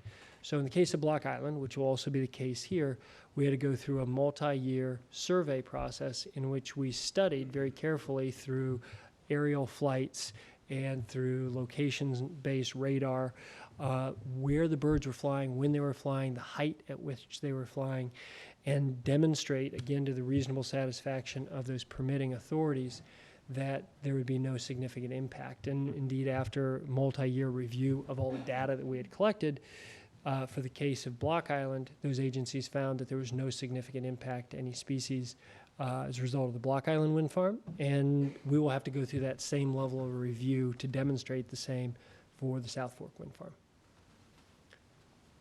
Okay, we've talked a lot about the offshore route. Just want to make sure folks are aware, we are evaluating a number of potential landfall locations and cable routes.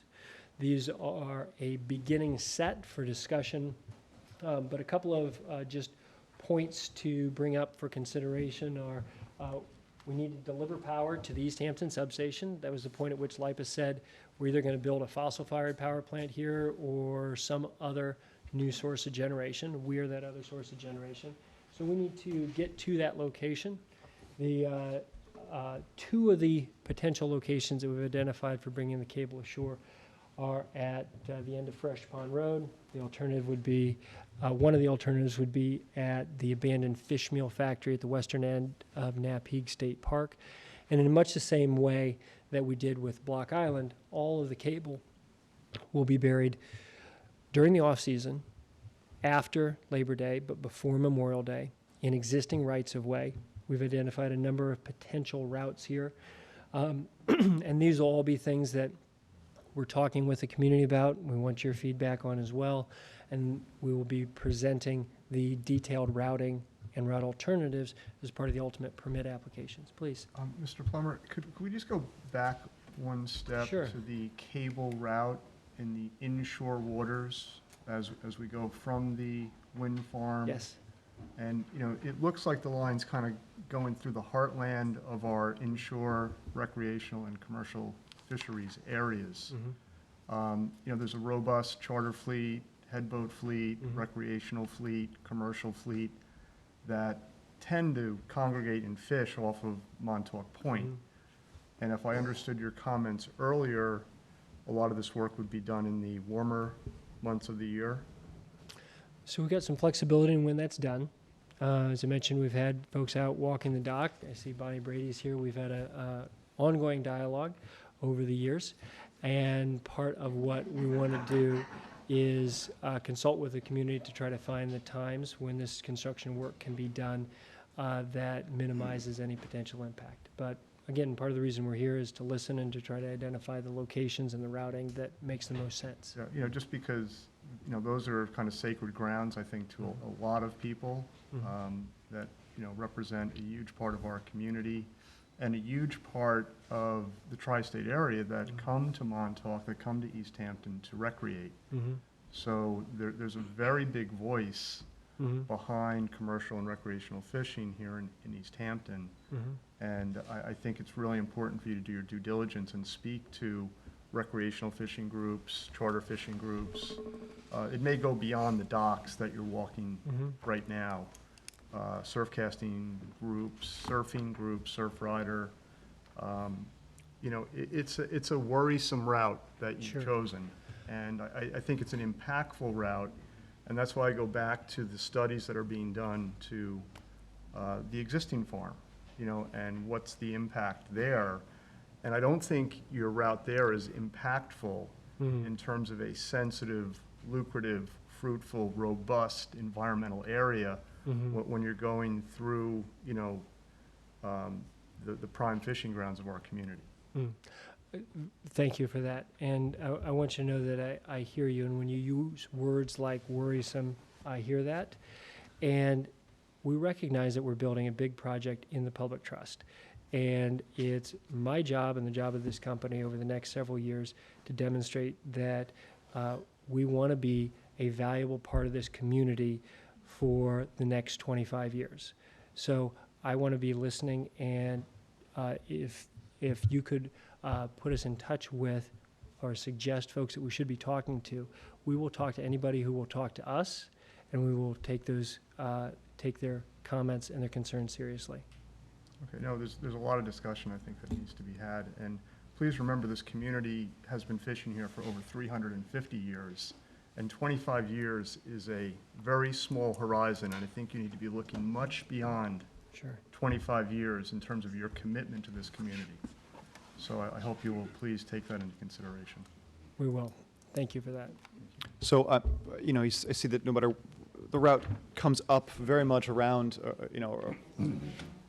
around to get down to Napeak Bay there. Yes. And I know, you have just two possible landing sites, kind of Fresh Pond and Napeak Meadows, sort of, or where is it? The other, people aren't particularly happy with, I think, either one of those landing sites from who I've talked to.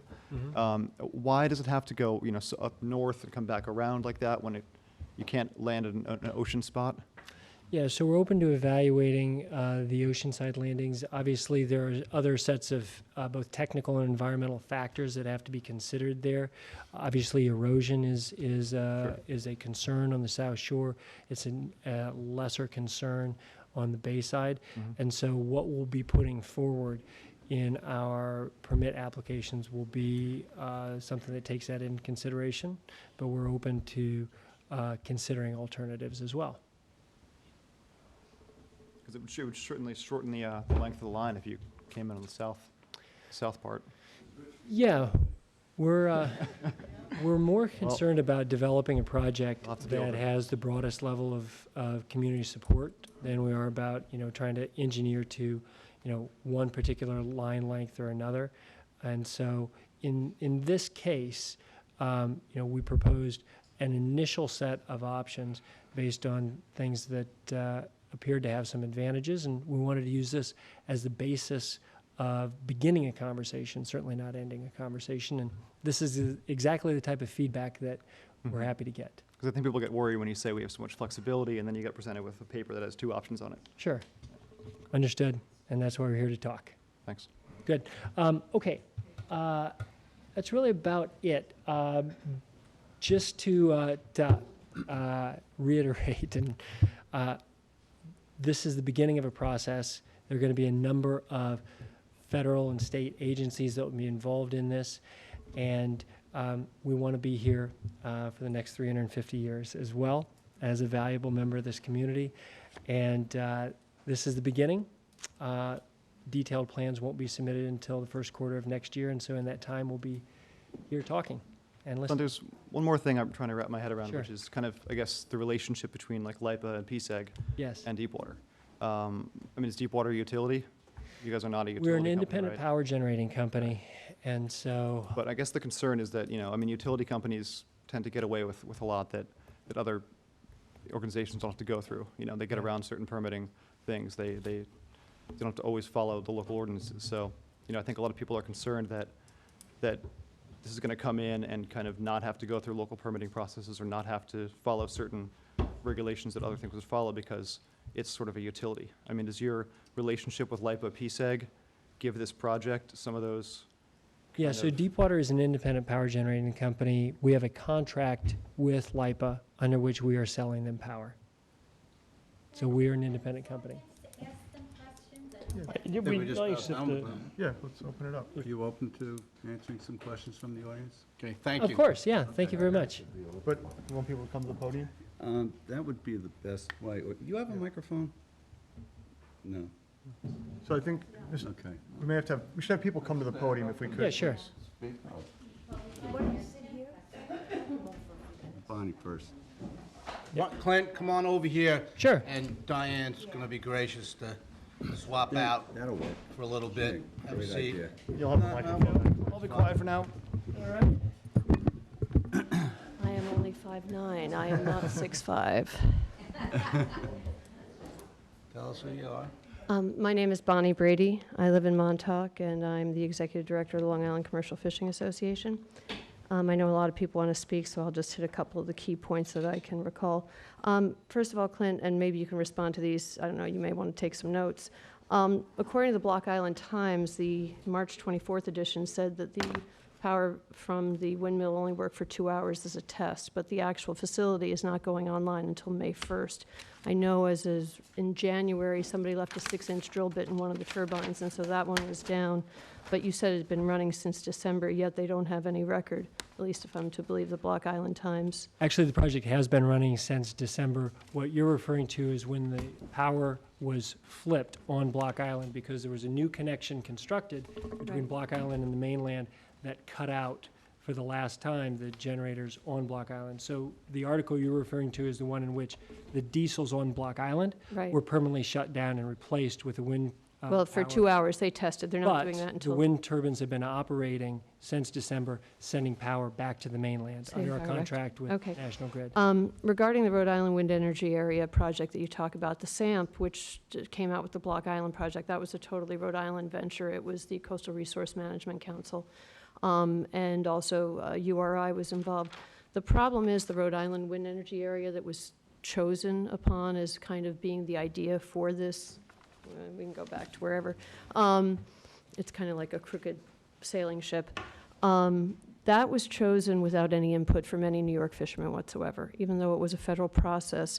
When it was done, the Fisheries Advisory Board, through a memorandum of understanding between Massachusetts and Rhode Island, collected apparently 8 people, supposedly from each fishery, 2 from each fishery, to speak to try to limit areas. The areas that were left out, I know, what's the name of the Rhode Island liaison? Liz Marchetti is the liaison. Her husband, I know he scallops in that area, and he was also on the Fisheries Advisory Board, so he was the one that was able to keep out one of those blocks, and his wife was the fisheries liaison for Deepwater. But there was no input by New York. There was no public meeting in New York. There was no process by which BOEM did anything. Was it an unsolicited bid, your Deepwater, for the Rhode Island Wind Energy Area? Was that an unsolicited bid? The site was issued under a competitive auction. It happened in July of 2013. We bid against 2 other companies to acquire the lease area. But when you initially went about it, was that an unsolicited bid for that area? Because didn't you guys do it in like 2008 or 10, I thought, The originally? process started with the SAMP in 2000. I believe the SAMP started in 2008. Yeah. And URI, the state of Rhode Island, started it. They then brought in Massachusetts and ultimately what was then called MMS to Right. administer the process. So it But kicked it off did you that way. still do an unsolicited bid for that piece of property before they opened it up to There was collective bidding? there was an initial expression of interest that then led to BOEM determining there was competitive interest, and through that process, they took a very large area, and they whittled it down based on a couple of years of input from a whole bunch of different stakeholders, including the representatives from the commercial fishing. But no one from New York whatsoever, even though New York fishes that area of Rhode Island waters as much as Rhode Island fishermen and Massachusetts fishermen do.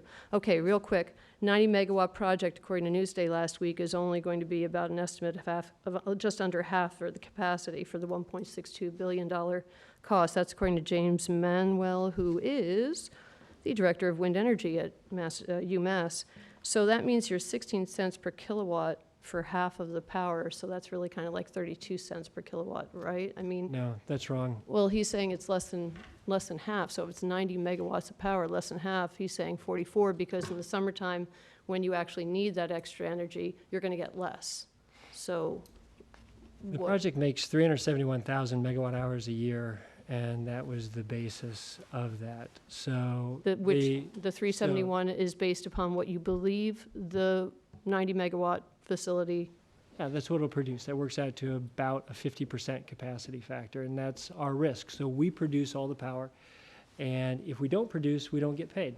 So you're paying for every kilowatt hour that you produce, whether or not it's used, or it's utilized, correct? Well, it has to be, it's not going to No. be just, if it's not used for the East End, it's shipped off to wherever as renewable energy, which has a premium for certain areas, right? Well, I think the right context to remember this in is that LIPA had to build something here for East Hampton, and the options were To fix the grid for 500 million. to build That's why. either a new fossil fire generating facility or our project. And after doing all the evaluation, they found that this was the most cost-effective solution. But aren't you actually talking about because the grid is so inconsistent, and until the grid is fixed, there's really no safe thing, so putting a couple of batteries in a floodplain and have a tractor trailer with the diesel generator as the backup is going to be necessary. Until that grid is fixed, you can get the windmill energy in as long as the wind is running, otherwise it would be parasitic in nature and drawing away from the grid, which is the reason why the battery has to be there, right? We're not drawing power away from the grid, we are producing power. And again, LIPA ran this evaluation. LIPA took over a year to evaluate a dozen different bids from fossil generators and other technologies. But they said, I'm interrupting you because I know everyone doesn't have time, they said specifically that the reason they went with this as opposed to the grid was because of the outpouring of support from certain politicos for a renewable energy source, as opposed to just, they're going to fix the grid, they're delaying fixing the grid until the wind power facility is there. So it's 500 million versus 2.1 billion. That's right? Actually, Tom Falcone, in the LIPA board meeting in January this year, when they selected this project, went on record saying this was the most cost-effective solution and that it allowed the deferral of a number of different upgrades, which was another means of saving money for the ratepayers. Right, This but is it's the most within the mandate, cost-effective right, solution. cost-effective for the mandate, for the renewable No, this energy is- mandate. No, for Well, fulfilling it's the need for new energy. excuse me, here. a deferral's a deferral. You haven't done the work. It's kind of like you can defer your income taxes. Sooner or later, you got to pay it. Okay, the next thing I just want to say, and I want to know, and I can put it up here because I have a copy, but a month ago, Aileen Kenny, who works for Deepwater, went to the Fisheries Advisory Board in March in Rhode Island, and she presented to them an supposed idea for gravity foundations, the actual siting of the place, and she has a series of PowerPoint. I mean, if you guys can airdrop, I can show it in. I'm sure you could probably run through it for everyone there. But those gravity foundations that are used require pile driving and literally blasting into the ocean floor rock and then carving out a flat surface where 220-foot, according to your own PowerPoint, well, not yours, it was Aileen's, 220-foot foundations with scour activity around them. That's not exactly, it's more like Cox's Plain than a not Cox's Ledge anymore. That's a real serious consideration, but yet you didn't bring that information with you to this meeting. And those fisheries people in Rhode Island that got to see it, that's good for them, but no one showed it to us. Yeah. And we're the ones affected. We're at the very beginning of a process. The current design basis for the project is what I showed here. Aileen made a presentation on a technical basis of one of a number of potential alternative foundations that were viewed as being currently not the design basis for the project, as a means of educating the community on potential Well, this- alternatives. but it was And that- again, the right context to remember is we're a year away from submitting permit applications. I'll send this. And those applications will set out all the details Right. of what's actually being proposed. But- But we can't build But anything until we Aileen get all the also approvals. spoke about the eventual build-out of the entire 1,500 megawatts of the whole Rhode Island wind energy area. And you didn't mention the second project that apparently you guys also submitted for the South Fork of Long Island, that you already submitted to LIPA with a cable coming in Southampton, because it would be preferable, actually, in Aileen's words, than to do the project because Montauk's grid is so unstable. If we're going to be transparent and talk, we need to be transparent and talk. We are. I'm not sure that's exactly what you're doing, because you haven't told anybody what's really going on, including us, and that's the problem. I'll let everybody else go, because there's a lot of people here. Thank you very much for your time. Just to respond to that, we're at the very beginning of a process. We have a number of different projects that are in the conceptual phase, as does every business. At this point, this is the only project that is real. It's the only project that actually has a contract, and this is the project we're advancing at this point. Brad Lowen, Chair of the East Hampton Fisheries Committee. I'm here to speak to the trustees because of the centuries-long linkage between the fisheries and the trustees. I just have to go one thing before I get into this. I found it very disturbing that, I don't know, this wind farm would attempt to hire a fisherman for $50 an hour for their advice. You can try to buy advice. You can try to buy trawl surveys. You can try to buy scientific data, and often one succeeds. I would suggest to the trustees and anybody else that you don't necessarily listen to somebody who is hired by them. You listen to the people who are out there doing the job, who are actually out there trawling, who are actually out there running around that bay trying to catch fish and trying to make a living. Anyway, to get back to what I was going to try to say here. The trustees, being the very old and august body that they are still only the trustees. Please take that for what I'm talking about. In other words, the feds are going to let them put this out there in the bay, out there in the ocean. The feds, the state, somebody, those who aren't the trustees. But the trustees do have some leverage. They do have the ability to help the people of East Hampton, and they do have the ability particularly to help the fisheries.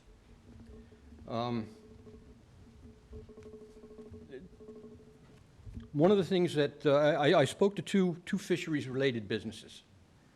They were already told, I don't know where they got the information, but they were told, both of them told me the same thing, that they could expect to pay 24 cents a kilowatt hour for their electricity. Both of these businesses are fisheries related. They're important to us. They really are important to us. One business pays $4,000 a month to their electric provider. One business pays $8,000 a month. They can expect a rise of 30 to 40%. That could put them out of business. That could drive them to bankruptcy, and it would cause harm to the fisheries. I just want you to keep that in mind. The other thing that I would like to say, that what you do have leverage in, and you have a lot of leverage in, is where this thing comes ashore. Obviously, if it comes ashore in Montauk, not much you can do about it. If it comes ashore in the state park, not much you can do about it. But you own the property. The trustees own the property, and wherever this cable comes ashore is going to be a project. In spite of the fact that he says it's only an 8-inch extension cord, that isn't true. This is a major cable. It's going to carry megawatts. It has to be protected from erosion. It has to be protected from people.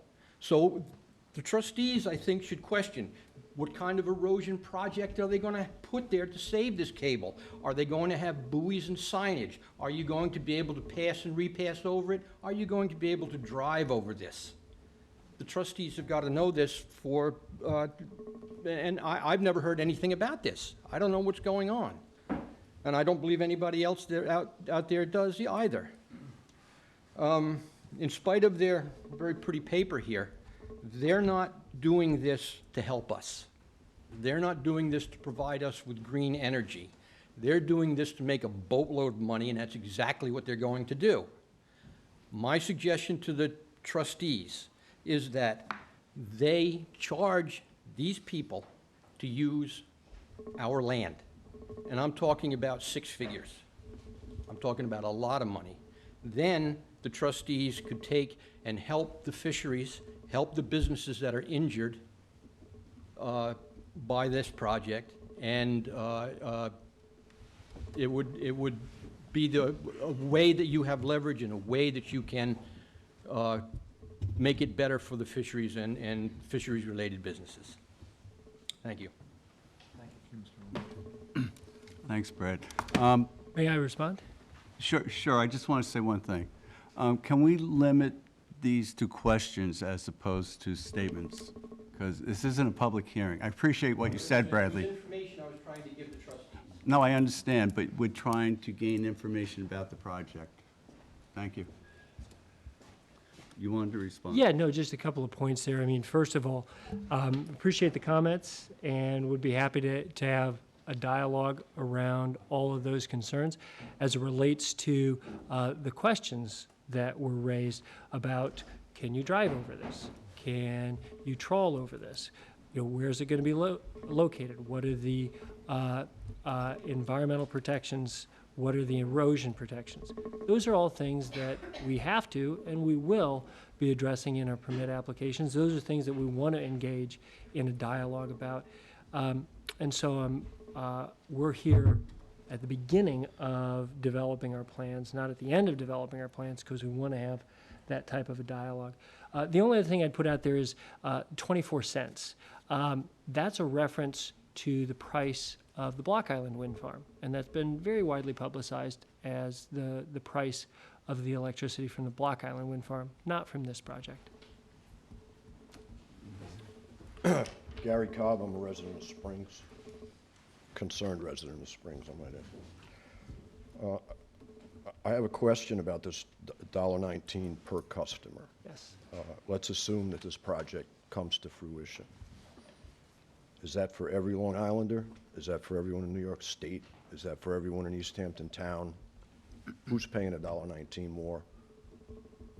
So what LIPA has said is that that's the price for LIPA ratepayers, which is lower than any other alternative. You didn't answer the question, though. Who? All LIPA ratepayers. All LIPA ratepayers. No, And we're PSC&G ratepayers. PSEG ratepayers. Okay. so it's $1.19 for everyone on Long Island. All of LIPA ratepayers. This is per month or per year? What LIPA has said is that it's $1.19 per customer per month, and that's lower than any of the other alternatives that would have come out of needing to maintain reliability in East Hampton. Well, that percentage doesn't seem to work for me. We talked about the average customer right now is paying how much per kilowatt hour? 7.6 is a wholesale price, not a fully That's not delivered a retail No, price. residentially, we could be 18, 19 cents a kilowatt. It's probably close to 20. Yeah, 20, okay. And Block Island, you say, is 24, down from the 24, 60? 24 cents per kilowatt hour is the Block Island price. So you've gone up 4 or 5 cents on that's a percentage that doesn't equal $1.19 per customer, just so you know. Do the math. I have quite a few questions here. I want to start with the siting of this wind farm and the fact that there's been a lengthy discussion about the fact that it's in a Rhode Island wind energy area. It's in an area that is owned by the federal government And the naming of that area happens to be the Rhode Island, Massachusetts Wind Energy Area, or REMA. That name bears no connection to any rights. It happens to just be a naming convention that was applied by the Bureau of Ocean Energy Management for what happens to be the closest state, but it's in waters that are owned by the federal government. There, I'm familiar. There's also New York State Wind Energy Area as well, correct? There is a New York Wind Energy Area. And there are no royalties involved to the states for projects in their state wind energy area? There are particular payments that we have to make to the federal government, and then there are payments that are due to the federal government. There are rental payments, and then there are operations payments, but those aren't applicable to this site given its location.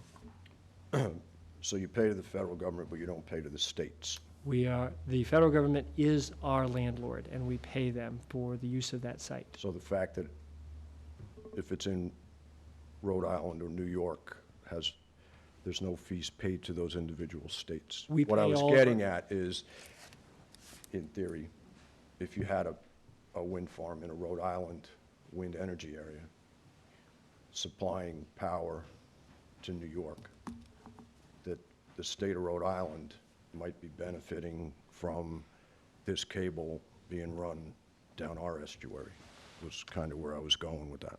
We are making payments to the federal government. Only? We are not making payments from this wind farm to Rhode Island. We make payments to the federal government. Okay. Well, you're going through state waters to land your cables. Only New York state waters. Yeah, and what's the arrangement with the state on that? We will have to apply to the Department of State for an easement or a right-of-way grant to be able to lay our cable beneath their area, beneath their seafloor. And they've done this a number of times.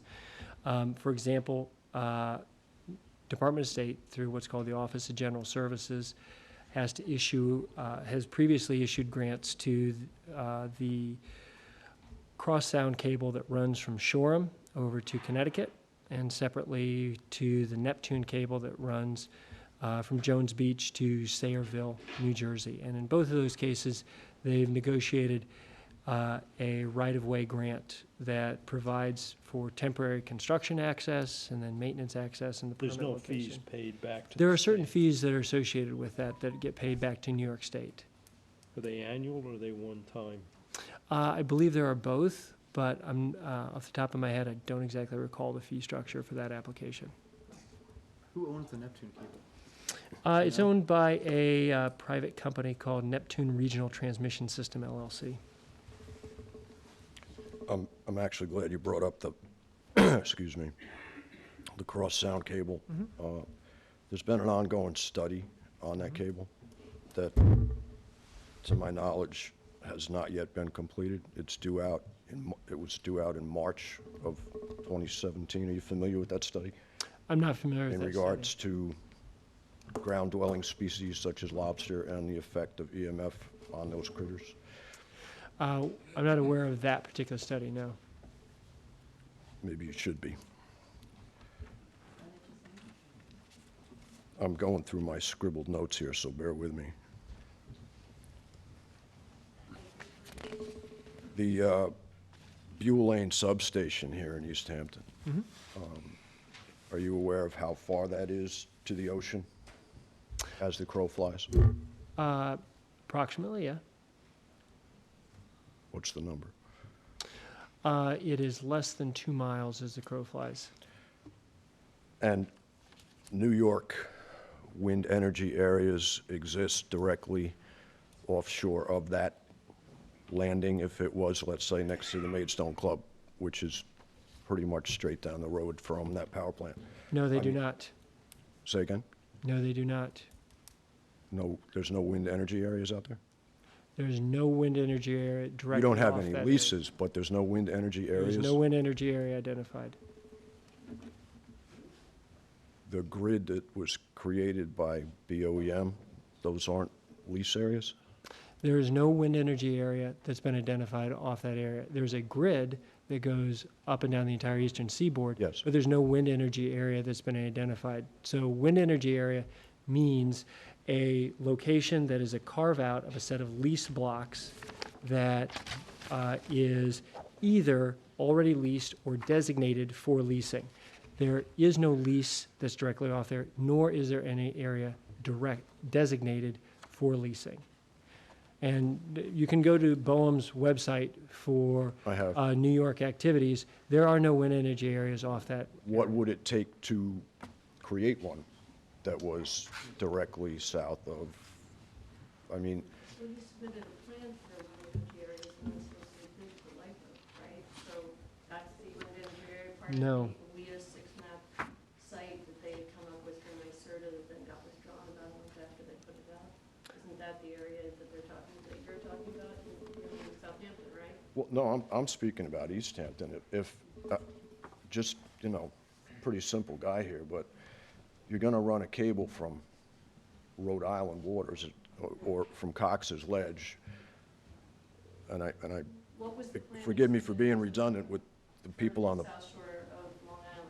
What was that? Excuse me, could we keep the discussion to? Sorry, I'm just asking. We need to be at the podium to speak, please. Sorry. the proposal is to run a cable from Cox's Ledge around Montauk Shoal and down the length of the Peconic Estuary, and then run it underground, whichever route you choose, approximately 6 miles. So the proposal is not to go down the Peconic Estuary. The proposal is to make landfall somewhere in Napeague Bay. We've identified 2 potential That is the landfall Peconic locations. Estuary. I'm sorry, you said the That is the- entire length of it, but we're Well, actually. our length of it. Sure, and so the proposal is to make landfall somewhere in that location and then to follow existing rights-of-way. I believe in total, the overland route is between 9 and 11 miles.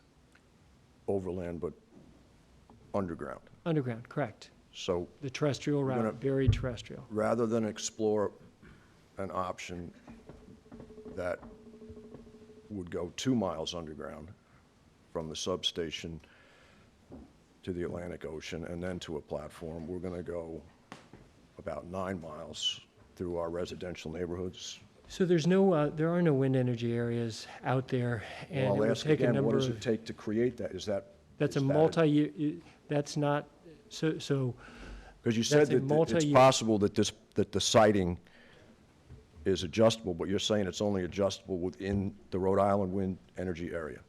we own a lease on Yes, the Rhode Island wind understand. energy area. We have the ability to site wind turbines in that area. What we don't have the ability to do is on our own create new wind energy areas. That's the purview of the Bureau of Ocean Energy Management. And so currently, there are 2 processes for creating wind energy areas. One is to submit an unsolicited lease request. The alternative to that is for BOEM on their own to identify new wind energy areas. At least one unsolicited lease request has been submitted to BOEM for a site that is much further to the west, but in the areas off of New York. That was not submitted by us. We have not submitted any unsolicited lease requests. But that is part of a process in which BOEM has said they are considering alternatives, but that it will be a multi-year process before any sites have been identified and leased. So Well, a it's multi-year unclear when those process might sites- be preferable to wrecking a fishery, wouldn't you think? We actually believe that this will have no significant negative impact on the fishery. We are absolutely convinced And that which offshore fishery are you wind talking about? and commercial fishing can coexist. You know, there are a couple of aspects to this, and, you know, the reason we're here is we want to listen to the community, and we will be submitting plans that will lay out what the final proposal is, and we'll have to demonstrate whether or not those will have any significant impact. In the case of Block Island, there was no restriction on the access to the wind farm area whatsoever. We don't anticipate any limitations on access to this wind farm. And we're currently we're currently conducting the study to demonstrate before and after effects on population. So we don't anticipate that there will be a negative impact. Have you ever been successful in running a subsea cable through an estuary? That's Deepwater. We have been very successful in running 2 cables one from the Block Island Wind Farm back into Block Island, and one from Block Island to the mainland of Rhode Island, but that's the only project that this company's completed. So not through a national estuary? Block Island Wind Farm is the only project this company's constructed. So the answer would be no. I'm sure you're already aware of the essential fish habitat and the Peconic Bay Estuary Program, the seagrass program, and the aquaculture programs and everything else that have been going on for quite some time in this stretch of bay that you're proposing to run this cable through. And those are... We'll have to meet consistency. I mean, there is a process, I understand that, but you're not expecting, you're expecting to be successful with this, or? Yeah, we have demonstrated successful compliance with all the programs that you've listed for the Block Island project. We understand that we'll have to go through all of those for this project, and that we anticipate that we'll be able to demonstrate to the satisfaction of all of those agencies that we are consistent. Mr. Plummer, may I interject? Sure. You said you've successfully completed the Rhode Island project, Block Island, and to the mainland, but you stated earlier that there was still a lot of testing that's going to be done. So if you could just clarify what you mean by successful if we really haven't completed the overall process. Yeah, sure. What I mean by that is we demonstrated through a very robust set of data collection and surveys that we understood what the potential impacts were, and we submitted a comprehensive set of permit applications to those agencies. They then held a series of public hearings and gathered quite a bit of public input on our applications, and then made the determination that the project would have no significant impact on any species and was in fact in compliance with the programs that the speaker is referencing. We are also doing follow-on studies that I mentioned. When I say successful, what I mean is that those permit applications demonstrated the satisfaction of the agencies that there would be no significant impact on species. And we'll be doing the same thing in the case of this project. But I guess I'm still confused because, am I correct in that there's no post-project data available yet? The project was only constructed at the end of last year, so no, there's nothing that's been published yet because we're in the process of collecting those data right now. Okay, so would it be a little bit of a stretch to say it's successful when you haven't done the data collection post-project? What I meant when I said successful is that we demonstrated the satisfaction of those agencies that there would be no significant impact on the species. To get the permits? Correct. Okay, thank you. At what point on the timeline is the consistency review? It's during that 2-year process when we submit, we're going to spend about another year gathering data. We anticipate submitting our permit applications in the first quarter of 2018. And we anticipate that there'll be about 2 years of consultation. So the consistency review will have to happen during that 2-year period. This 175,000 volt cable, that's the right number, correct? It's currently designed to be a 138 kilovolt cable. 138.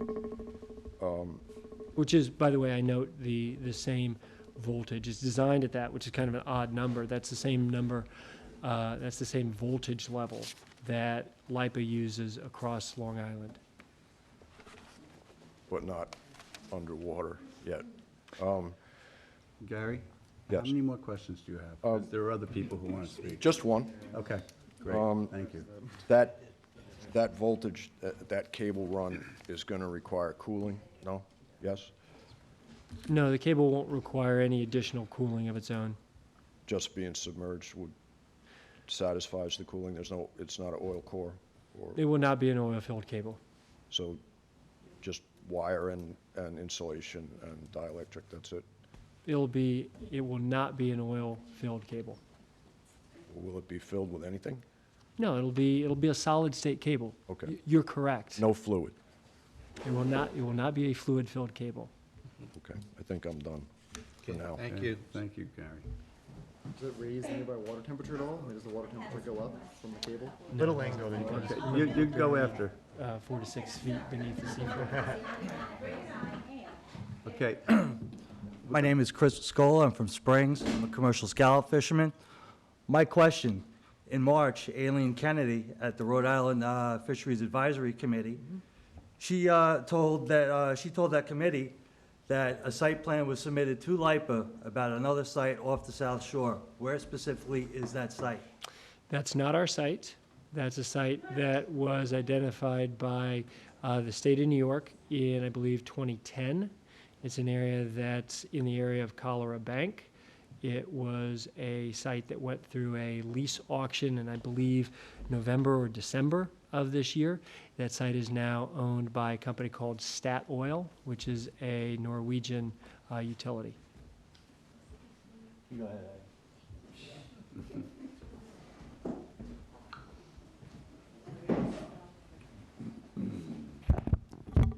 Actually, my father came from Norway in the 1920s to go fishing in Montauk. How about that? Okay?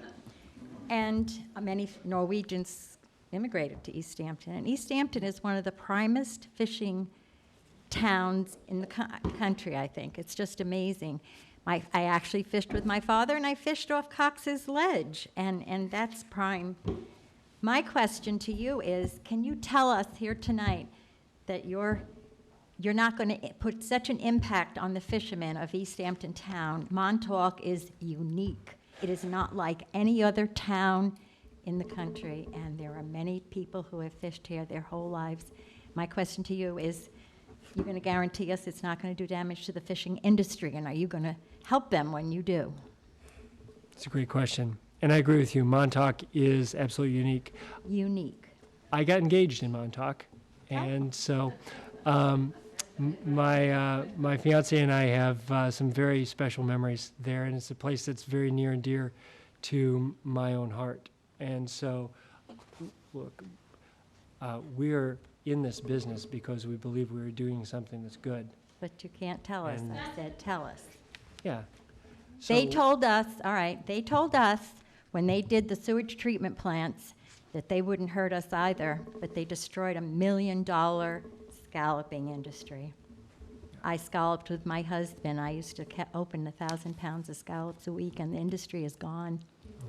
Please tell us that you're not going to do the same thing to these fishermen. Yeah. And if you can, then I'll support you. Yeah. Thank you. Yeah. So what I can say is that we're going to be going through a very exhaustive process of working with this community to ensure that offshore wind and the commercial fishing community can coexist and thrive together. They lost the bass fishing off the bay, they've lost the scallops because of pollution, and now they could possibly lose their livelihood. So, can you introduce yourself, please? My name's Francesca Rhiannon, and I'm a resident of Springs. I understand the feelings here. We all care very, very much about the environmental health of our waters and the viability of the fisheries. One thing I haven't heard, however, is the impacts on the fisheries of the alternative that was not taken, that is to build a fossil fuel plant. And I think that we all understand that if you're talking about shellfish, ocean acidification because of carbon dioxide pollution is probably the greatest threat to our fisheries and to our oceans. So I would like to ask you if there was, if you know of, I mean, obviously you're in the business of wind, but do you know of the kinds of impacts of pollution in terms of air quality and in terms of what this means in the larger context of combating climate change? Because that is just, it's a huge impact, not only to our fisheries, but actually because of sea level rise to our property. That's a great question, thank you. And what I do know is that the National Wildlife Federation, which is the publisher of Ranger Rick, it's the one of the leading environmental advocacy groups in the entire country, has fervently supported offshore wind because they believe that climate change, ocean acidification are two of the greatest challenges to the survival of species. And so there's a host of studies out there on the impacts of climate change and the emissions of fossil-fired power plants on the health of species. And so what I can say is that organizations like that have come to support offshore wind because of that significant impact of deferring fossil emissions. Terry Wallace, a commercial fisherman in Montauk. And just want to make it clear, I know for myself and most of the fishermen that I know and that I'm involved with, that we are against this project from the beginning to the end. Because the number one reason why is because I know I've been regulated so hard from National Marine Fisheries, okay? And the damage that's about to be done, I met with your captain and I got the offer to work with you and I don't want to.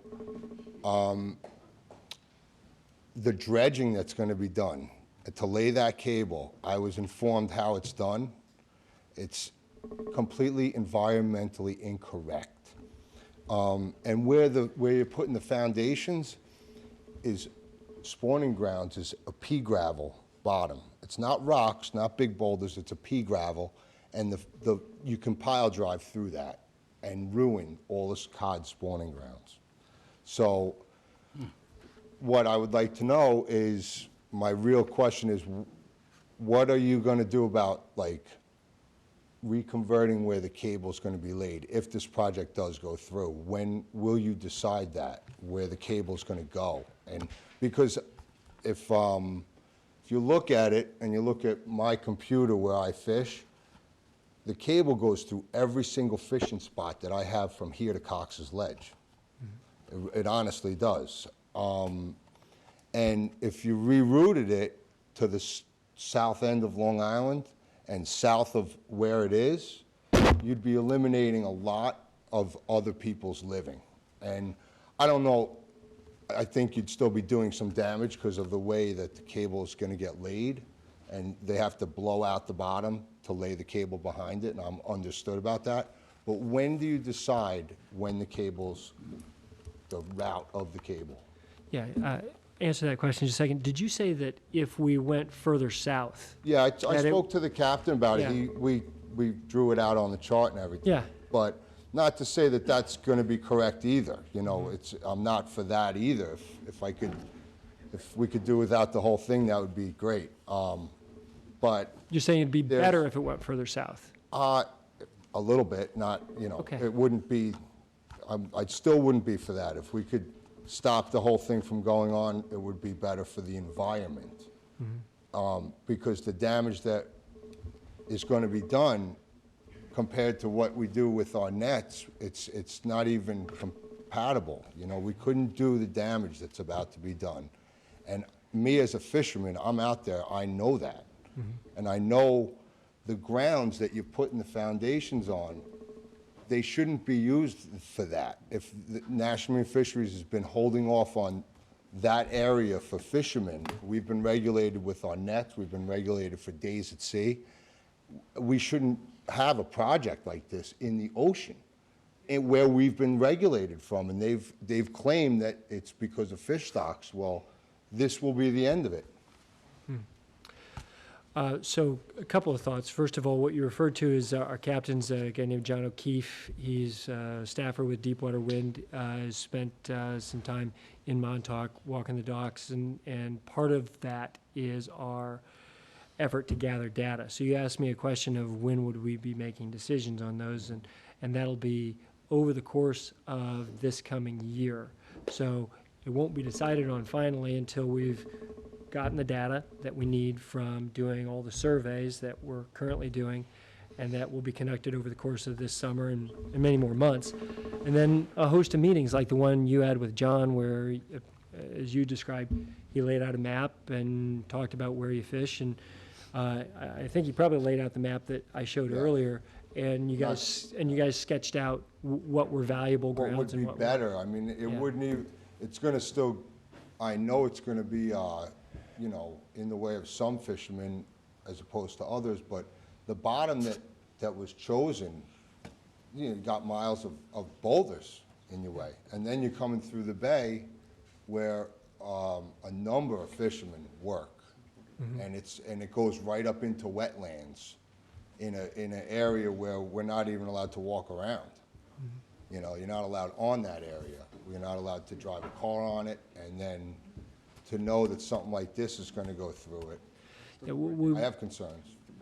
Sure. You know, my job over the next couple of years is to do the very best that anybody can do at trying to address your concerns and listening to those very valid concerns. So a couple of things. First of all, the cable's not going to make landfall in a wetland. There's no way we would ever get approval to do that. There's no way we'd ever propose making landfall in a wetland. And so that's just not where we're going to land a cable. And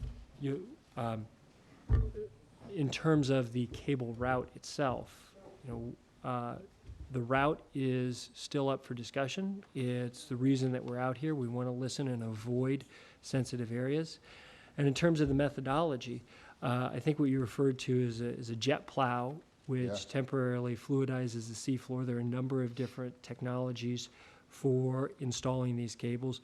The jet plow is what was used in Block Island because it was a silty sand geology that would have a minimal amount of suspended sediment from the jet plow.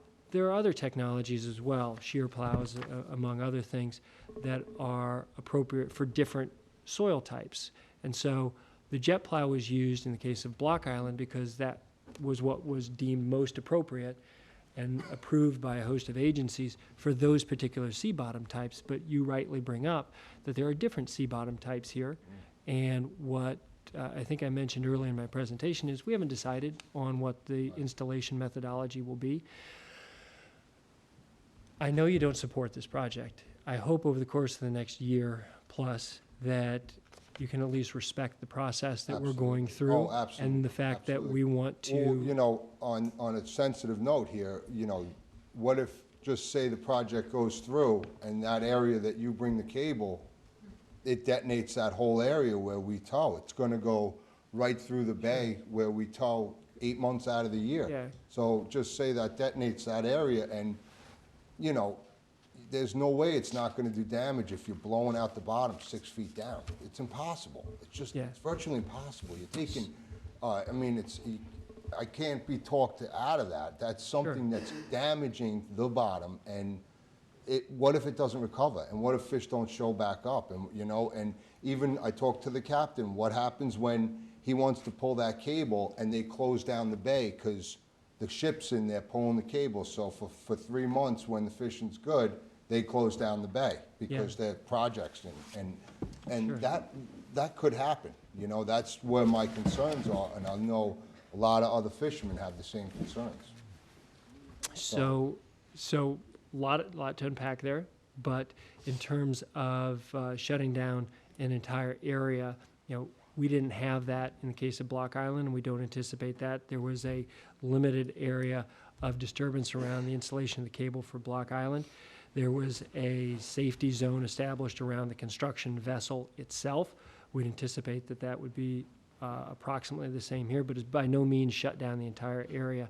The impacts associated with Block Island, like the impacts that we anticipate here, will be finite in area, and they'll be temporary in their nature.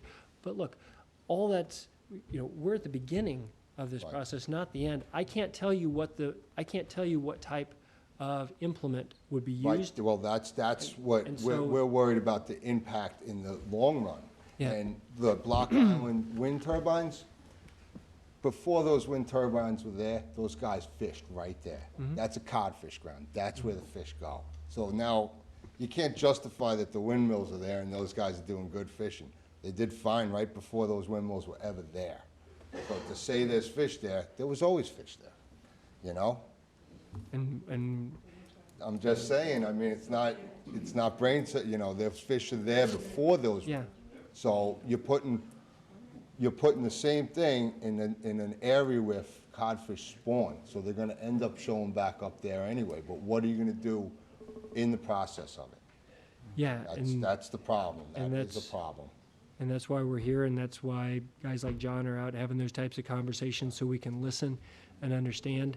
And what we'll be putting forth, what we'll be putting out there in the coming months will be, you know, revised plans based on the feedback that we get. And ultimately, what we submit as our permit applications will be something that reflects all of that feedback. But I can't say today what exactly the methodology we'll use for installation will be, because we don't have that data and we haven't completed our consultations yet. Well, from my understanding, is the project approved 100% or not? It's not approved 100%. We have a contract with LIPA to sell power.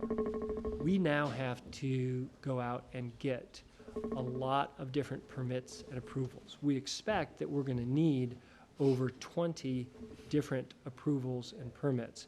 So when you say that your industry has been regulated a lot, I empathize. Absolutely. We're very heavily And regulated as honestly, well. the fishermen don't want to detonate themselves, so Absolutely. we watch what we do, you know? We know we have rules to go by. There's a reason why we go by these rules that are set up for us, and it's supposed to be for our future. Yeah. So this, you know, something like this could be the end of our future, you know, in our eyes, you know, if you look at it on our side, you know? I understand that concern. We believe that offshore wind and commercial fishing can thrive together, and what I can absolutely commit to is that I myself and this company will work tirelessly to earn your support, or at least earn your respect over the coming years. Well, thank you for that.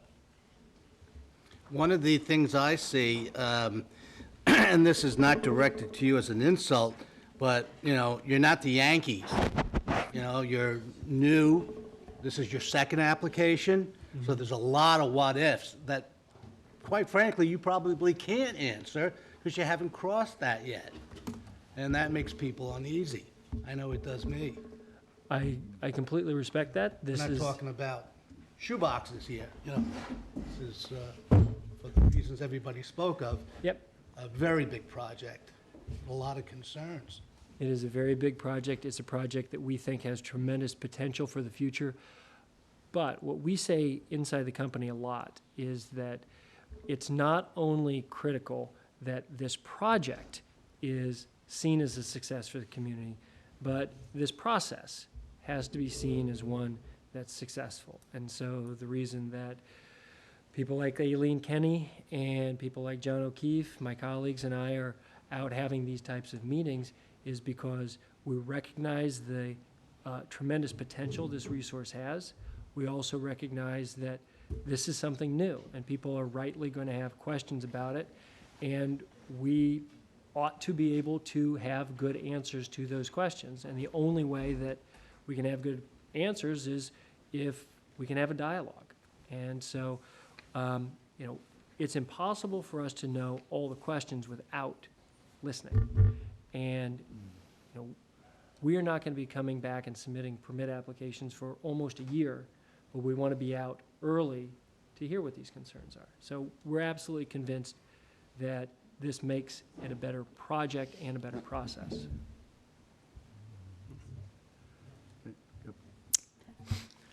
My name is Linda James. I am the acting chair of the East Hampton Town Energy Sustainability Committee, appointed, I think in 2013, by the then Supervisor Wilkinson. My vocabulary is not technology. My vocabulary is climate change. Thank you very much. But I also carry another baggage with me, as you, the fishermen, do, the baymen, and I'm very glad I'm here tonight. I met maybe a few of you when we were at the open house at Clinton Academy, but this has been a very important education for me. But I want you to know also that I carry a responsibility, a legacy, and that's my grandchildren. And I want my grandchildren to be able to grow up and to know this planet as I have known it. And I know what is threatening and challenging our planet. But what's important to me right here is what can we do about it locally? And within the Energy Sustainability Committee, we have the responsibility of meeting a mandate that I'm sure you all have heard that the town board under Supervisor Cantwell unanimously approved in 2014, that this local community, that this town would make history. We would be the first 100% clean energy town, city in the state of New York. This is important. This is important to your ocean, as we've heard tonight, because of all the CO2 that it's sequestering. What is important to me is to know that in our portfolio that we are accumulating of natural resources to meet this mandate, wind power is included. Wind power is known to a 350-year history here in East Hampton. The windmills have marched out to the ocean. They've planted themselves in your community. Now we have to find the language, we have to find the way to make it work. I applaud Clint for his absolute, I've been following Clint around, trying to learn as much as I possibly can about this project, because I know what a challenge it is, not only to our community, but to the future and the legacies that we all want to leave. I thank you for the trustees for making this initial opportunity where we could all sit in the same room under this piece of history and begin our conversation. So thank you very much. No, he's heard so many of my questions. Tell them, Clint. When I once went to the high school and spoke to them before their project was approved, and we got the high school kids to sign off on 450 petitions asking for wind power to be brought back into our history. And I stood up in front of the LIPA trustees with my 450. Do you remember that? And Mrs. James, can I just ask one question? You can ask. If you're on the Sustainable Energy Committee, Yes. did you guys explore the possibility of doing solar at the airport or any of the other properties? Dear to my heart, have you been successful in trying to get things done at the airport? I'm just asking, hey, Mrs. Yes, James, we I'm have. just asking a question. Yes, we have. Okay, I'm not trying to be Furthermore, your ass. at this point in time, we are negotiating with the hangars, those large buildings out there, to put our solar panels on top of that. Solar is a very important part of our portfolio, but so is wind power. And this is not the time to spend on what we have in our portfolio. This is not the time. You are all invited to any of our meetings the first Wednesday of every month here at 6 o'clock. We will be here May 3rd. I invite you all. We can continue this discussion. Thank you. Thank you. I just have to ask one more question. I'll be as fast as I can. I have all the documentation. I'll be glad to transfer to all the trustees regarding, it's not an either or. You don't destroy the environment in order to save the environment. Pile driving the ocean floor destroys fish with swim bladders. It creates barotrauma for fish that don't have swim bladders, up to 3/4 of a mile. Jet plowing the ocean floor kills larvae, it creates sedimentation. The windmills themselves, because of the tidal influence, create scour and fan it up to 70 meters behind each one. Where does that scour go? It covers larvae. It kills young of the year. Then you juice it with a low-level electromagnetic frequency, which apparently heats up the ocean floor pretty well, in addition to the amount of magnetics that repels gadiforms, which are cod, and it attracts elasma branches, which are sharks. The idea of the Sustainability Committee, and I've met Ms. James, we've met several times at LIPA meetings. We have the same. Right, they're the same last name, so, you know, get what that's worth. The high school kids I know because I was schlepping for a fundraiser we were doing for the wife of someone at the post office, and one of the high school kids said, yeah, the counselors just handed them to me and said we had to fill them out. So get that from where you get that from. The Sustainability Committee, the town of East Hampton, the Fisheries Advisory Committee was never involved in any of these decisions from the beginning. When Larry signed it for the 100% by 2020, I called him up immediately and said, Larry, what's going on? Have you talked to the wind power people about this? This was like 2012, I think. And he was like, no, you know, we haven't done anything. We just, you know, if we don't write it, it'll never happen. Last year, when I found out about what was going down with this, I called him back. I told him he slit the throat of industry. He asked me, he didn't say, no, I haven't done that, no, I haven't done that. He said, how can I make it better? I said, I don't know that you can. It's one thing to talk about climate change in a vacuum, but turn around, look at all these people here. Their lives depend on what's out there. And when you pile drive it and jet plow it and juice it, that's not really saving the environment. That's destroying the environment when there are other ways to do the same thing. I just want one question on the record, Clint. Are you saying on the record that Deepwater has not submitted a bid for a offshore wind power site south of Long Island with a cable going to Southampton? Nothing at any time, so that what Aileen Kenny said a month ago at the Rhode Island Fisheries Advisory Board was absolutely and categorically false. She said it was submitted in, I think January, but maybe it was before that. I don't want to get the dates because I don't want, are you saying you never did it? You're confusing a couple of things. No, I'm not confusing So the let bite. me, I know the bite. I know the bite really well. She said specifically, we submitted a second to LIPA to have one on the south shore of Long Island, south of Montauk, with a cable that goes into the town of Southampton. Those were her exact words. I've got the video on my phone if you want to listen to it. would you like me to answer? Sure. Okay. Deepwater has not submitted any application to lease areas south of Long Island. To LIPA. Did you submit a plan to LIPA? Deepwater has proposed a number of projects in our wind energy area to a number of places. At this point, all of those are conceptual proposals. Did you So there's submit a nothing that proposal is- to LIPA for there a is- considering of a plan We in have the submitted- area south of Montauk with a cable going to Southampton? So have you had discussions with the town of Southampton about the possibility of a wind energy area with a cable hookup within their town? We have had zero conversations, nor have we submitted any proposals for any projects that are not within our wind energy area. But, so drawing a cable and bringing it the other way around, that's how it went. Because the idea that she said was Montauk was so inconsistent, we'd much rather go in at Montauk if we could, but because the grid was so inconsistent, $500 million takes care of it instead of $2.1 billion. Okay, thank you. Thank you very much. I'm sorry for the extra time. Okay, I think this is going to have to be the last question. I have- We have a lot of work to do tonight beyond. I have Chuck Marisi. Just got out of the hospital. It took me a couple hours to get that jacket off. Okay.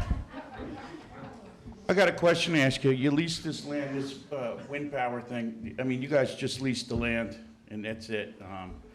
Do you have the mineral rights to under the ground? Because you guys are on the biggest natural gas deposit on the East Coast. We do not. Do you have the mineral rights to We do underneath? not. The Because only- I know you can drill from inside those windmills. We have zero mineral rights. We cannot drill for oil, we can't drill for gas. The only thing that we can do is propose to develop wind turbines on that site. And even then, we have to get a number of approvals, about 20 separate approvals to build the wind turbines. We have zero mineral rights.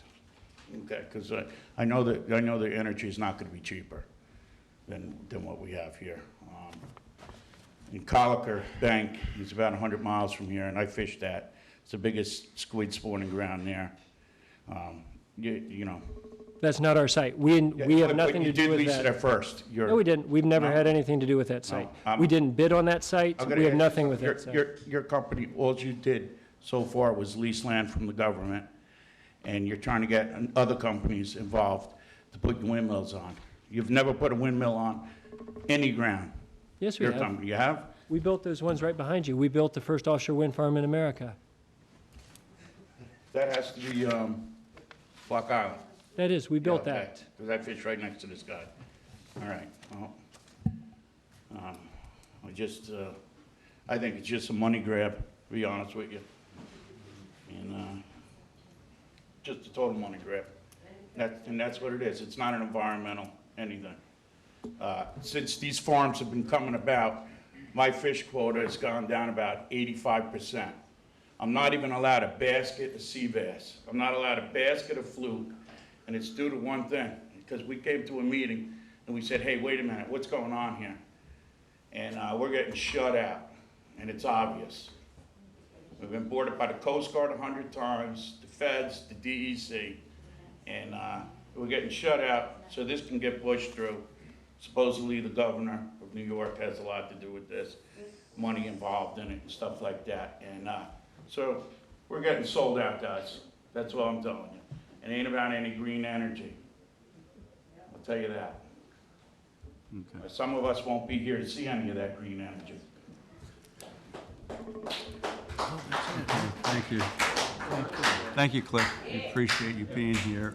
I hope you'll make yourself available in the future as this evolves. Yeah, Clint, do you have a card? Absolutely. I do. So that concludes the wind farm business, right? I'm just down to two, but I think, Francis, you've got my contact information, and please. I'll write it. I can write it. Excuse me, Francis? Yes. You've got my contact information and email. Please circulate that to folks here, and I'm happy to take any questions, happy to follow up with anybody, and of course I'll make myself available. You're earning your wages, that's for sure. You know, but I really do mean it. I mean, I really do hope that I can't earn your support. I want to earn your respect. Thank you. My pleasure.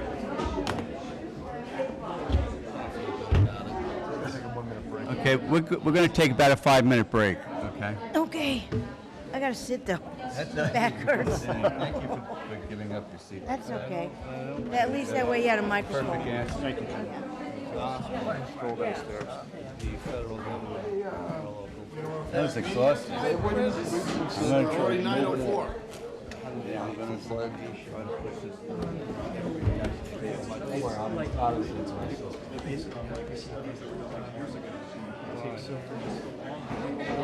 It has it on. No problem. I think that was a progress.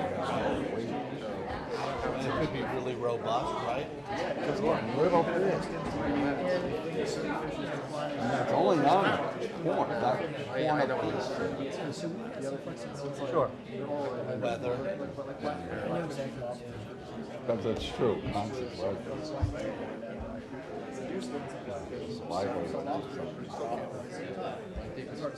I'm sorry I see that you arrived. First chance I got to see it. Came in here, we were going to put in that little floor. But because of the sensitivity, we moved it. But I know you can't do Bring that. this file for me. This is Lenahan. Yeah, okay, good, yeah. Yeah. Did you go there at all? I didn't go there. I went to the file. That's why the phone did. Yeah. That's what I Just a little concerned. Yeah, I appreciate that. I saw that email. I didn't see Thank you. any of the concern. Yeah. So I didn't want to just let it go through without you. Appreciate that. The only thing I noticed is like, and it was pointed out in other correspondences, we talked about 98 linear feet, and 102, I think they were adding up Right. numbers like L1, L2, L1, L2, 73.43 and 27.1. So they're getting, so somehow between this as-built and the map we had at the start, it was just a little, didn't quite jive with the. Yeah. Yeah, and this is what we had been looking at before we approved it. So my only concern is that this is shown as a remains of bulkhead, and our permit was to, replace that, and that the extra bulkhead. Don't worry, I'm not as, I thought it was gonna be. But it hasn't been. It's way just- Yeah. Now that's, they did the issue. They did the new bulkheads all on the They kind of curved it in this way. well, This is that's a little stressful for you. Take care, good luck.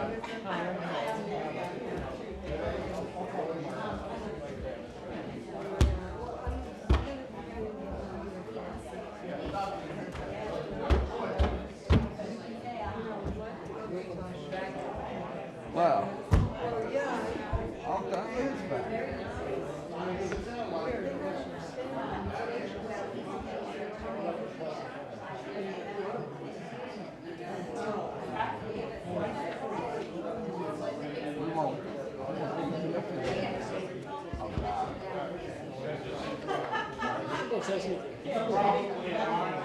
Wait, I got 1 mile on those, and I was petrified running, so I got the same size boat. Fish next to it.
I'm hungry.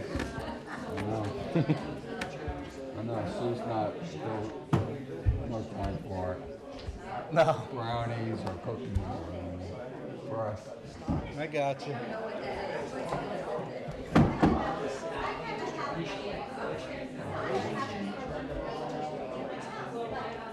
Oh, good Lord, what are you? Gotta be getting late now.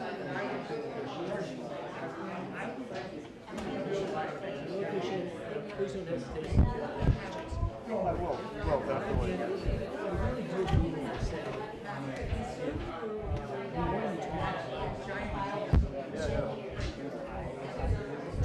I take.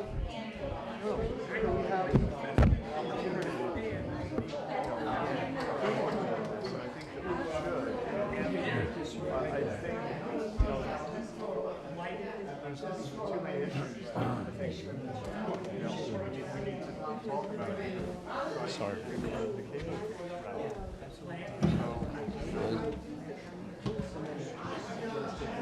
Let's get this show going. Yeah, okay. Now that we've put a good face on this thing, let's get Humpty Dumpty back down in the basement, Yeah. filming, and let's freaking finish the meeting. I'm with you.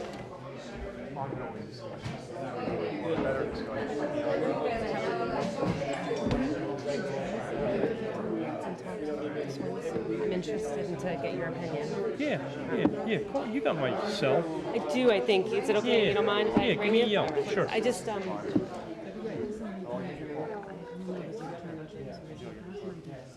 right. interesting. Thank you very much for your attention. Appreciate it. Want to slide in? Yeah. Can I sneak by, Jim? See you. Yep, thank you. Okay. Thank you very much. All right, we're gonna start. All right. You rock and roll on this one? Yeah. Tear it down a little? Okay, we're gonna get started on the rest of this meeting. Does the board have any problem with gliding through this, tabling things that aren't, like? Sure. Which one? Well, there's just a lot here, Yeah. and Oh. it's already 9:15. So if it doesn't have to be done tonight, maybe we can deal with it next meeting. Got it. Yep. Okay? Yep, good. All right, let's start with new business. Beaches, ZBA public hearing, notice and application from LV Phillips at Montauk on the Sea. Where is that? Yeah, where is that? Don't know. Oh, if it's not- Montauk by the city, Montauk, I mean, why is it on our agenda? Napeag. No, all right. Okay, 72 Shore Road, Amagansett. 72 Shore? South, I think. That's why it's on. 72 Shore Road South, probably. Shore Road North is Lazy Point. Montauk by the sea. Do we, Lori, is there a name. hearing date on that? Rescheduled from January 31st, rescheduled from April 15th, and, okay, I don't, Top of the page. April 25th, Tuesday, tomorrow. Really looking. Well. Where are they in the hearing schedule? Do you know? Says 6:30 PM. 6:30. Oh, wait a minute, this is, I'm sorry, I'm looking at the wrong one, 7:30 PM. Okay, All right. I'll go look at it tomorrow. Construct a 260 square foot second story addition, expand the driveway approximately 450 square feet, relocate approximately 200 square feet of walkway, clear approximately 600 square feet of beach vegetation within the town's jurisdiction of dunes and beach vegetation. That's pretty heavy. Well, 600 square foot's not that much. Not that much. No. This one. Okay, so Go- you, I'll go look at it tomorrow. okay, thank you. Being that it's tomorrow night. All right, notification of installation of symbolic fencing from Mark Abramson. Clover fence, right? Right. I would just comment that, as I've said many times and many years in the past, I don't think it's Every their year? place every year to be telling us when they put fence up on our beaches. We should be notified prior to the installation of any of this fencing. There were certain road ends last year that looked like war zones with the crisscrossing. It was nonsense. It's overkill. Whether I'll make any more progress this year than I have in the past, I don't know, but I'm just throwing it out there. Have they submitted a list of the exact locations? No, Well, Because we could use a list of the exact they locations, so we gave- can go inspect them all, you know? If you let me read this, I will sorry. let you know. Okay. They put symbolic fences at Louse Point, Maidstone, Sammy's Beaches, and Indian Wells to the west and east has had symbolic fencing installed. So I don't, Indian Wells? what is symbolic Oh, that's fencing? posts with string? Right, It's string fence. symbolic. It will Oh, okay. delineate the territories that the birds historically go to, so that as they arrive to set up their nest sites, they don't feel threatened. Have we ever had a plover at? Indian Wells. It's like a deer crossing sign, so the deer know where to cross the road. I'd say there's way No, too I much. just never heard the term. Indian Wells. Symbolic. Plovers Yeah, right, at Indian I Wells. I was expecting You know, like symbolizes a open West, space. definitely. like a For cross God. in So they can- Jesus or something. Yeah. Yeah, they had some of that fencing up down there. No, I mean, I don't care if the fence there, I'm at All a right. plover. We can move on from that. Yes.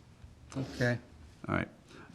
Lazy Point, Napeag, an application from N. Greco, sand replacement at 117 Bayview Avenue. Give that to committee? Yeah, this has been done before. Yes. It looks like, Lori, we just got this, so maybe we can look at it and vote on it next meeting. Okay, we've received the death certificate and last will and testament. Sandra Anderson transferred for lease at Lot 8S to M. Walton. He's already on the lease. Okay. Okay, now, what I don't understand is all the dates on these things, they're all fairly old. This isn't something recent, then, Yeah. You mean that we just got? That's not that. yeah, but I know, I just looked at the dates on the documents. They're all back a year or more. What doc? Oh, I for think she him was to go on the planning lease? ahead, yeah. Oh. He's already on the lease. He went on the Right. lease when, I guess, the person Now, was did you- alive? Yeah. When did she pass away? March 20th. Okay. Yeah. Okay. The only thing we have to remember is that now that Sandra has passed, Yeah. that lease will go back up to the regular. And there's a letter in the file Okay. acknowledging that. Okay. Is that something we need to vote on? Or it's just more a notification? He's already on it. Yeah, so, Yeah. okay. It's just notification. Okay. All right. Lease transfers like that, there's no. 3 Mile Harbor, 3 Mile Harbor Marina. They already spoke. spoke to us. Yep. Shoreline fence. Okay. Old business. Okay, trustees' policies for snow, shoreline fencing, middle highway, beach driving Oh, we've been permits, doing that one for months. right? I've stopped calling John at this point. Yeah, well. You have to. Me to speak for the town board. Yep. Okay. Georgia Capon dredging, I sent the letter to George Hammerth. Can I make a comment on that? Yeah. I know the letter went out, it was a good letter. One of the things the DEC raised was this issue of, keeping the dredged inlet on trustee land. And if you look at the tax map, trustee land is what, like about 100 feet wide? 110 feet, yep. How is that? It Any of is. you know the answer? It has never been stayed on trustee land. No. What I'm questioning is, how is it that we allegedly only own 110 feet of width at Georgia Gut? Well, I'm not sure. That's a good question. Are you I asking mean, if we I have wanna- some reason to doubt Asking if this. we want to That's explore one that thing I asked legally or it, but- something? What's that? Are you asking if we want to explore that history? Yeah, that's exactly what I'm asking. I think we might want to do a little bit of title work and go back in time. I actually found something in the trustee records that said in 1895, they agreed to make sure that they reserved the land at Hook Pond Gut, which of course is, long since been lost, and Georgia Gut. So in the late 1800s, the trustees were very aware of the issue. And they were specifically reserving the land to make sure they would have unobstructed right to open the ponds in the future. So, and I have seen something in village records that indicates that when Juan Tripp, who owned the land on the east side, where today there's about an 11 or 12 acre private parcel, old village land records, not that old, 1955, say that Tripp owned about an acre of land and the balance was owned by the trustees. So there's reason to at least question whether or not our width of ownership is that narrow. Because it seems becoming an issue. It's becoming an issue. So you're questioning ownership to the east? Yeah, well, east and possibly to the west as well. I would just say, we had raised that question in the past, and John Courtney has done a lot of research into those one-trip deeds, which are very, very complicated. So talk to John. I will talk to but John. If you can I'm pick it up and gonna move talk to on with John. it. I'll take that on Yeah. for now, and I'll see where it goes. If we have to do title work, we'll come back, I'll come back to you, but I'll talk to John about that. Okay, thank you. Could be good. Yeah, I mean, I'm really curious to see what the old deeds on both sides say, the Georgia Association side and on the one-trip side. There's 2 files in the Office of Lawsuits with the Georgia Association that would probably have a lot of info on their side. Okay, I thought that had to do with the beach in front, but all right, well, I'll look at that. When is the next possible time we can open Georgia Pond? October 1st, legally, according to No other that permit. possibility until then. Well, I've had people call the office. I know, right now, there's a lot of bird activity there. Yeah. Oh, it's not included on the preseason fence listing, though. That's true. No, they did it earlier, I thought. Oh, Didn't they we give didn't us get a notice? notified. I don't think we Chewing- did. The ocean's chewing away at the cut right now, so. Yeah, I don't think it's gonna be Pond's really long Either. before it opens. It'd be nice if it just I tried opened to- by itself. Tried to set some pictures up, but my Oh, okay. email wouldn't download. I mean, it's Firewall just blocked so all the clear that photos. keeping that open more often is beneficial for the water quality there. I mean, from everything Gobler's telling us, from everything. Maybe open on Thursday. Well, that's one of the, That was that's addressed one of in the the letter. issues that Francis addressed in that letter is. Sure. To the west. Okay, we have yet to get a response from George on that. So, but we're expecting it to trigger meetings with him. All right, committee reports. D. Franny, 107 Gerard Drive. Haven't submitted the survey yet. Send them Okay. another letter, yeah. Lenahan, 211 Kings Point Road, inspection report. Yeah, I've been there. It looked good to me. I know Dan had some concerns. We just talked about them a little bit. The big concern there is that they replaced the bulkhead, and there was a section that used to be on the adjacent property, and they corrected that with the new bulkhead, but the remaining old bulkhead is still there. So it's like a little corner that's sticking out onto the neighbor's property. And it was never in the original permit conditions to have that removed or anything. But it was like the verbiage, you just kind of assumed if we're going to replace Yeah, it. you think, Where it should be, not on the adjacent property, that they would have taken it out. you'd think if you're replacing a bulkhead, you're gonna remove all Yeah. the old bulkhead. But But they there's still a didn't. big corner that's sitting Yeah. there. So we're not sure whether, It we has could rusty metal sticking Yeah. out of it too. There's some old rusty inquire metal cords. if Mr. Lenahan would be willing to remove that old bulkhead, so it doesn't just, continue to deteriorate, and cause a problem. Okay, so this is one of those things we're going to table. Okay. Well, Well, I we can think- send a letter. Can we send a letter? We have no reason to, not finish this. I mean, Right. because He's looking for a he CO, right? met all the conditions of the permit. Right. All the conditions of the permit were met, and he's looking to get a CO here. I think I'd like to make a motion to approve this, but to send him a letter strongly urging him to get that remaining section removed. Well, is it direct relation to issuing him a permit, a condition? It wasn't a condition of the It's not a original permit, he so finished the project. He finished the project, And and we just all want to approve it. permit conditions are met. And he gets his So permit. I kind of, A little late. think we have to then, I approve it think. at this point. It was Well, kind of like, but- repair the bulkhead, replace the return strictly on his property. Which So he happened, but he just did. left all the other stuff on the neighbor's property, essentially. But he may not have a right to touch anything on the neighbor's property. Right, yeah, so I don't know if the neighbor should be notified and, if we can make them remove that in some way, it would be beneficial to the beach there. I don't know how we can go about doing that. Lawyer question. Okay, do you want to accept the project as complete? I'm gonna make a motion that we approve, or close out this permit. I'll second it. All in favor? Aye. But I'd also like to make a motion that we, no, I don't want to at this time. We'll figure out what else to do. Okay. But should figure out who the property owner is next door and send them a letter out, A requesting little that they remove research, that, yeah. Okay, we've signed a kayak rack agreement with the Nature Preserve Committee. It's been forwarded to the town board for approval, and we're waiting to see what they have to say. I don't expect there's going to be any problem.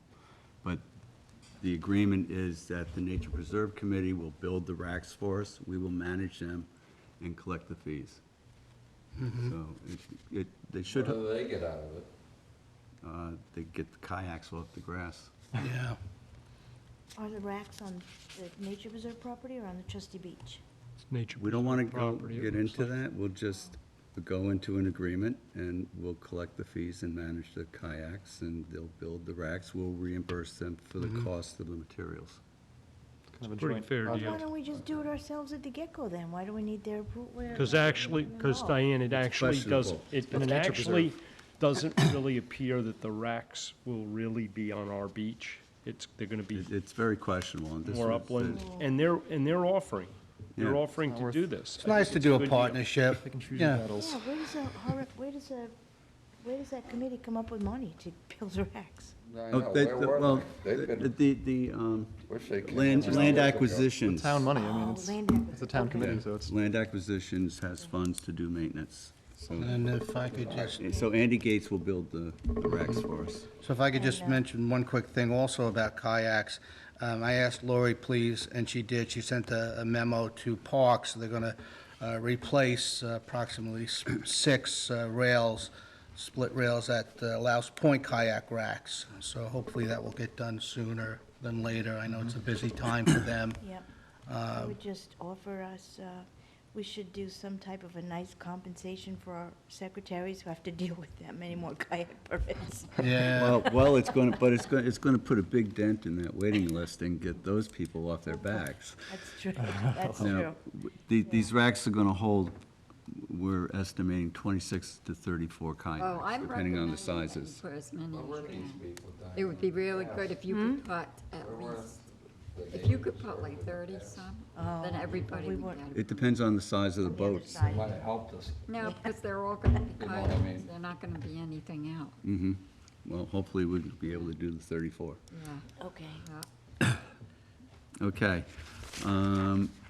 No spray trial area proposal. Sure. Not much else going on with that, except that I talked to Vector again about, the Accabonac Harbor area being the northern part of the harbor, the western side that we talked about before, which would be next year after this, the cuts open now, the culvert's open now, so shouldn't interfere. I asked him to give us the history of the mosquito larva reports from Vector Control, and he agreed to send that to us. Okay. So we'll have at least that baseline data to work with, plan where to go from here with this, with developing a study for the no spray trial area. How many years back? I don't know exactly. Okay. I was just He curious. said he has to go dig them up and stuff, so I'm gonna talk to him more. I mean, how many years back do you think we should get? I didn't. No, he didn't I was specify. just curious what Yeah, they there were was no offering. specification on that. Okay. But he did also give us the map of where Accabonac gets sprayed, and they break it into 5 parcels. And so these are the 5 parcels. And I can give that to everybody at some point if anyone wants to see it, but. Okay. So basically, it would cut out the 3 western parcels there, which is mostly Nature Conservancy land, and Nature Conservancy's on board with it.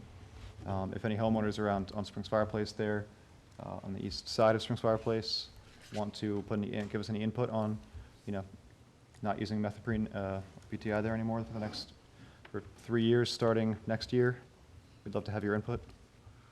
But it should help keep some of the biodiversity alive in there, reduce, the amount of food for fish that's killed off by pesticides, and hopefully, decrease if we can see how it helps crab populations or in other insect populations in the harbor there. Thanks for running with that. Yeah. I think it's really important. Yeah, a lot of fishermen are upset about methoprene and, possible impacts on crabs and lobsters, so I hope it's something we can do to help. All right. Livelihood of people out here. Thanks, Tyler. Move on, Rose Can Bluff Restoration? This was a request we had gotten to modify the permit, but. Which, isn't it expired? That's what I Yeah, don't get. that's what Tyler had noticed this afternoon. This is the one we had given them an extension of like 3 days until March 31st. That was to get the sand in, which Yeah. miraculously, the sand's there. I have it in an email. So the rest of the permit, which they didn't do, which I guess is the You can have it, planting go. and whatever, they want to know if they can eliminate putting down the biodegradable mat, which I didn't have a problem with, except now their permit has expired. They have been given an extension. If the sand is there and the rest of the permit's not done, they need to reapply. If they want to finish it, they should reapply. Now, the reason they didn't start until this time last year was because of the bird nesting, and now we're in the bird nesting season. Right. Yeah, I don't know what they're. So I don't know if they're when gonna be trying to able get to this done. finish. Is this located anywhere near the inlet? Yeah, I think it is the one you were talking about. I got a call today about a 313. project that's about 10 houses away from the inlet. It might be. Okay. Yeah, they shouldn't be doing work out there if they are. I mean, the permit's expired and it's, Okay, so how do we handle this? I would just, I guess I'll have to go I check mean, it they're out not again. gonna be able to do work anyway, they're No, we outside have the. to- we have to know Well, they're that. looking at trying to modify, what happened is, I was approached by these people, independent, to do the restoration planting. And the plan that they have is a little extensive, probably much more extensive than what was really needed there. They had the core fiber logs, but they had them stacked all the way up the slope. They had jute mesh and then the beach grass planting in the jute mesh. Right now, the slopes are about 2.5 to 1, which you're just about at the point that there's nothing to retain, you don't need to retain the sand. It's Right. gonna sit there all on its own. There's no source of runoff from the top that's gonna erode this slope. And my suggestion to them was to go back and look into modifying your plan. because quite honestly, the core fiber logs on this far exceeded the cost of doing this. And it was really. Yeah, and if you don't have much of an It- angle, you don't need this. Yeah, it was Now you really, do it was so much overkill, so I I mean, think that's what you- fine. I think we're all on board if with you go that. back to them and say, hey, listen, you can reapply, they come back with a modified permit, I would think that Yes. doing it at the appropriate time, it should be. Basically, you know, they On the need right to, track. they need to submit a new application Yeah. with All their new plan. Okay, so we have to send them a letter. Is this LPS? No, I think the email came from Drew Bennett. Yes. Drew Oh, Bennett, okay, yes. Drew Yeah, Bennett, okay. yeah. I don't know if I need a motion here. I'm not gonna vote on this. I don't know, is there really a That's fair. motion to Good. make? Thanks. We're just gonna ask I them. don't know. We just need to send them a letter, so we don't really need a motion to do that, I don't think, right? Well, Yeah, just, No. might as well. Their permit ran out. Yeah. They need to resubmit, and we'll suggest they modify it. Yeah, yeah. great. Okay, Torrendale at 285 Kings Point Road, bulkhead repair, submitted as-built photos. I have not looked at that one yet. I have not been on to see it either since it's been done. I just Okay. found out about this, so. Yeah, I went there, that- I inspected it when they applied. But I don't know if you want to check it out, go for it. I have old photos from when, Okay. from before the work. Oh, good, okay. Okay. Anything on Adopt the Beach? Nothing really major at this Okay. point. Go over that. ZBA public hearing notice, Gelfond inspection report. I never got by there. This is one on Marine Boulevard. Uh, I thought that was in the village. No, I think it's No, on Marine. 261 Marine Boulevard. Okay.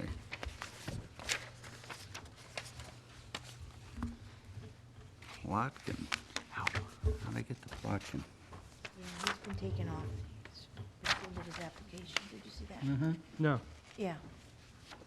He decided to rescind his request for an additional staircase. He's gonna just deal with what he's got for now. What has he got?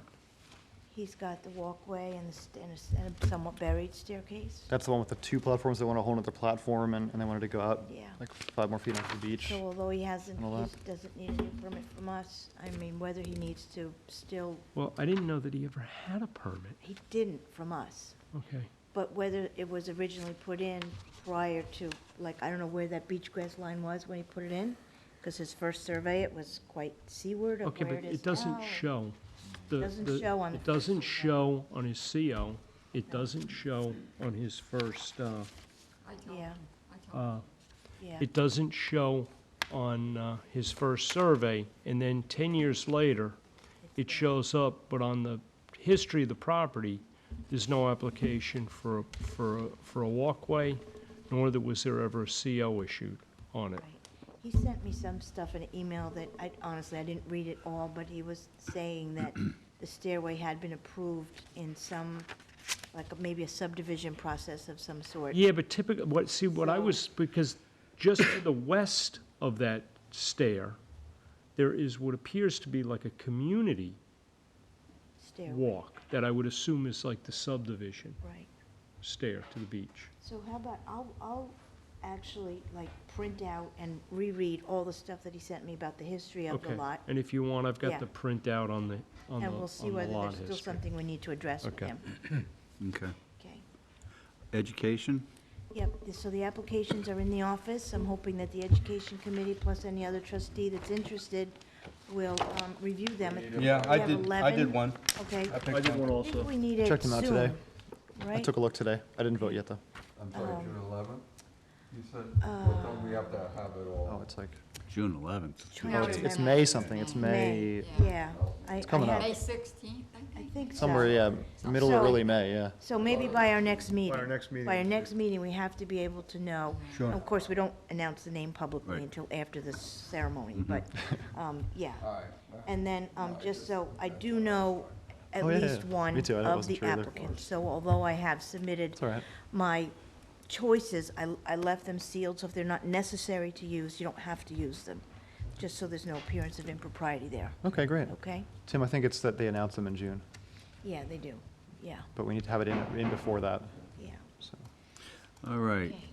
Georgica and Ponds, Phragmite control applications from Bruce Horwath for Ackerman, 290 Georgica Road. Is he involved in Ackerman? Apparently. Do we have an application? Because, you know, we had an application like a year ago. We do, we still have it. Okay. Yeah, But, June 20. but Bruce wasn't involved in that initially. Did he get added somewhere? I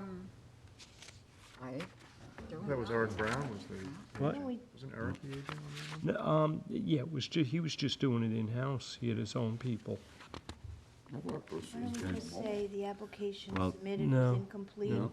hasn't been, I don't think there's been any activity on So this, it's but I don't think denied Bruce as is the submitted. agent on it, unless that changed. Okay.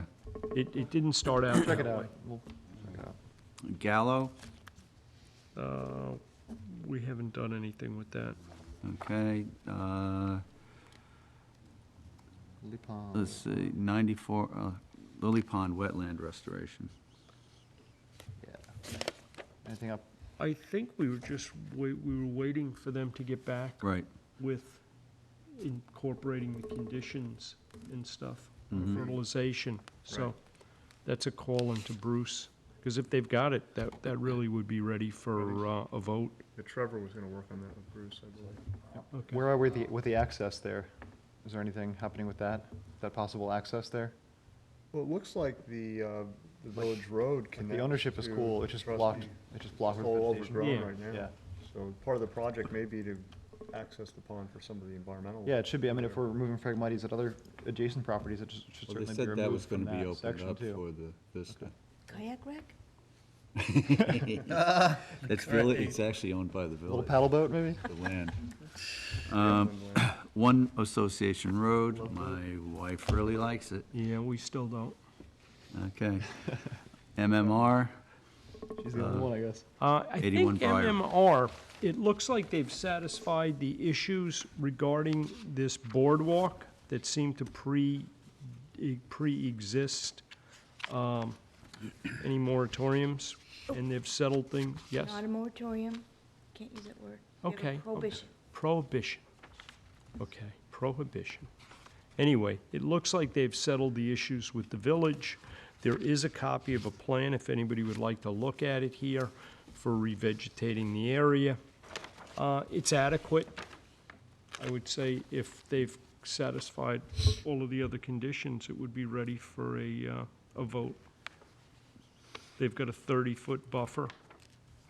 They've actually shown that there was a structure there all these years?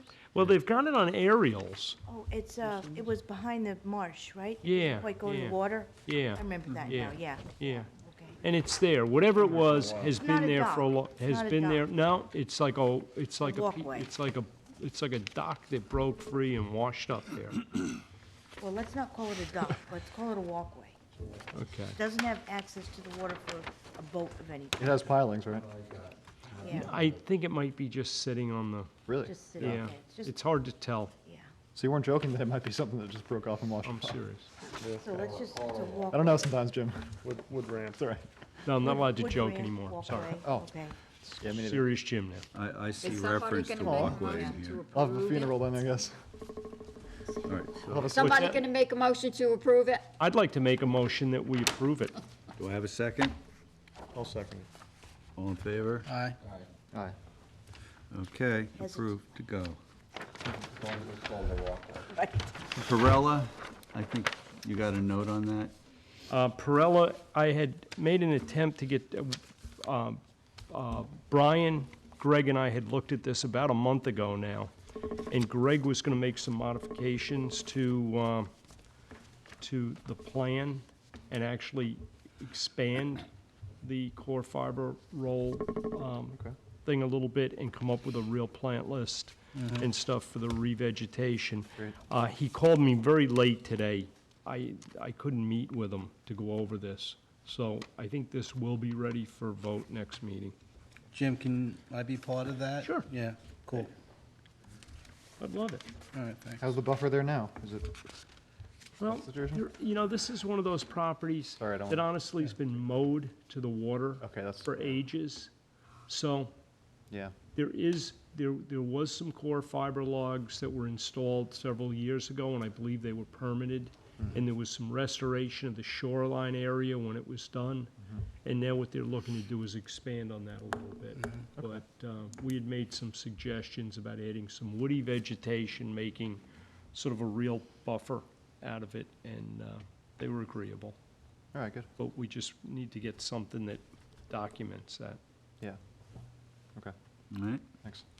All right, application of W. Weil, Phragmite Control, 92 Again, Georgia I had a meeting with the applicant's agent about a month ago now, and they're gonna make some modifications to the application and get that back to us. And I got a note here to call Drew Bennett. Okay. Harbor Management Report? Yes, we're continuing to work on our duck blind cleanup. I was able to remove a blind from Northwest Creek this past weekend. There are still a few more blinds in Northwest. I'm gonna contact a couple of the permittees this week. And I also got out on Georgica Pond, and it looks like a really good job was done by the sportsmen on Georgica. There was only one functional blind that seems to have been left in, and I'm gonna contact that permit holder, see if they can't get it out in the next week. There's still a couple of old derelicts there that we need to get out. That'll probably require a skiff boat. They're in pretty bad shape. But it was good to see that out of all the permits we have on Georgica, that the vast majority of all the blinds got removed. So that was a Good news. nice development. And we're continuing to have some discussions on some different areas of interest on our local waters, ranging from dredging to shellfish, and what looks like maybe a new discussion regarding the Winform. And I would invite any other members to join us at these meetings, and any members of the public. Okay, going back to the duck blinds. Every time my wife drives by there, she tells me there's still blinds in Wainscott Pond. What do we do about those? Yeah. Ask your wife to look the other way. Well, no, I mean, just because we don't have access doesn't, we issue them permits. Permits, so we can look at the permits. They have access, One more but we joke. don't. So how do we regulate If that? there are, What we should do is, the gentleman that came in to talk to us about Wainscott Pond, is he a pond front homeowner? Maybe No. he would allow us access over his property, that we could get. No, I don't think he's an owner over yeah, there. we I can think reach out he- to the Wainscott CAC. That's a great, Yeah. Or great why idea. don't we know who's in there, why don't we just? No, You we, could I call them don't and know tell if we them. have anybody in Was there there- anymore. Really? Charlie Nichols used to be, but I don't think he. We don't have any active permits there. No, there's not This any. past year. No. All right, we need to do a little It's even homework. more interesting. We need to do a little homework. Okay. Yeah. I'll try and dig some information up for the next meeting and get back to us. Anything in the past, or that we might be able to get Yeah. some information? No phone number, if we have one from the. Yeah, I think because we don't have the access, I suspect that's one of those places that's that the can get away problem. from us. Yeah. You It know, was they put only it in and Charlie- then it's there it was only permanently, Charlie and- Nichols. Yeah, They 'cause know they we can't don't even have the get it out. access to. and they don't want to. Right. Yeah. There are a lot of work to get out, that we know. But anyone who's using that already has an arrangement for the access. Right. you Well, you know? would think. Right. Okay. Napeag Lazy Point launching ramp. We got a notice of incomplete application from the DEC. Those of us who read that, I don't think we're very happy, because some of that stuff was pretty basic. Yeah, there's still an outstanding issue with some alleged eelgrass beds in there, but we, subsequent to the notice of incompletion, we're having some discussions about the ramp itself and whether it makes sense. I mean, Rick and I had a great meeting with some of the baymen, and they brought some good information to the table. And this may be a waste of town's money to replace it, quite honestly. Let's get it right. Yeah. Or not, do it. yeah. But isn't this about the condition of the ramp? They've had injuries there, they're Oh, involved in a yeah, it's lawsuit a already. mess. Yeah. So Well, the that's whole true, idea yeah. is to Ramp- improve who's it and involved in make the it lawsuit? safer. The town. The town's been sued. The ramp itself is actually a pretty well-built ramp, but due to the high current volume that flows Condition past of it, it's a mess. The orientation is it's. causing the problem. Well, it's not the Well, you know what, we orientation. talked to some of the baymen, Yeah, what, and their issue was, it's not a matter of orientation, it's a matter of the inlet has basically been moved from where I it think it's a should be. town issue myself. And their fear, honestly, is if we did what's proposed, we would take an erosion situation and aggravate it and still have a launching ramp that was high maintenance, would still be problematic. And, Yeah, I understand that. Been hearing that for a while, you know, that, of course, that is keeping the sand in place there. I mean, if you pull that ramp out of the way, that sand could wash away. And now, you know, the proposal could be to add a second ramp to the east side of the existing ramp, and now you have this kind of a hodgepodge arrangement. yeah, that didn't sound like a good, And then if you put up any kind of barriers to reduce the water flow to make it safer, that could create more reverb and exacerbate the erosion problem. So as Yeah. we went down these different paths, we didn't see a really great solution. Yeah, just curing symptoms of the problem, and at which is this, the inlet. and at this Yeah. point, it seems like the best solution might be to take the money that was gonna be spent on the ramp and put it into dredging the channel in the right spot, which might improve the water quality in Lazy Point or in Napeague Harbor at the same time. Yeah, that would be Which huge. has been one of the other issues Yeah. here. So, Okay. a lot of That's new where we're at. information. Yeah. Yeah, so Could- let's put this That's on the an burner. active ramp. Okay, it's All right, late. yes, yes. It's really I mean, very it really is. conflicting situation. Okay, Yep. I'm not sure. we'll continue this discussion. Yeah, we'll have to. Yeah, too. You should have been at the All right. meeting the other night, you know. Alarco to Keene, lots 32S and It 33S looked in like Lazy she Point. was, everything was in order, what I read. Yeah, I saw the affidavit of domicile and the supporting information.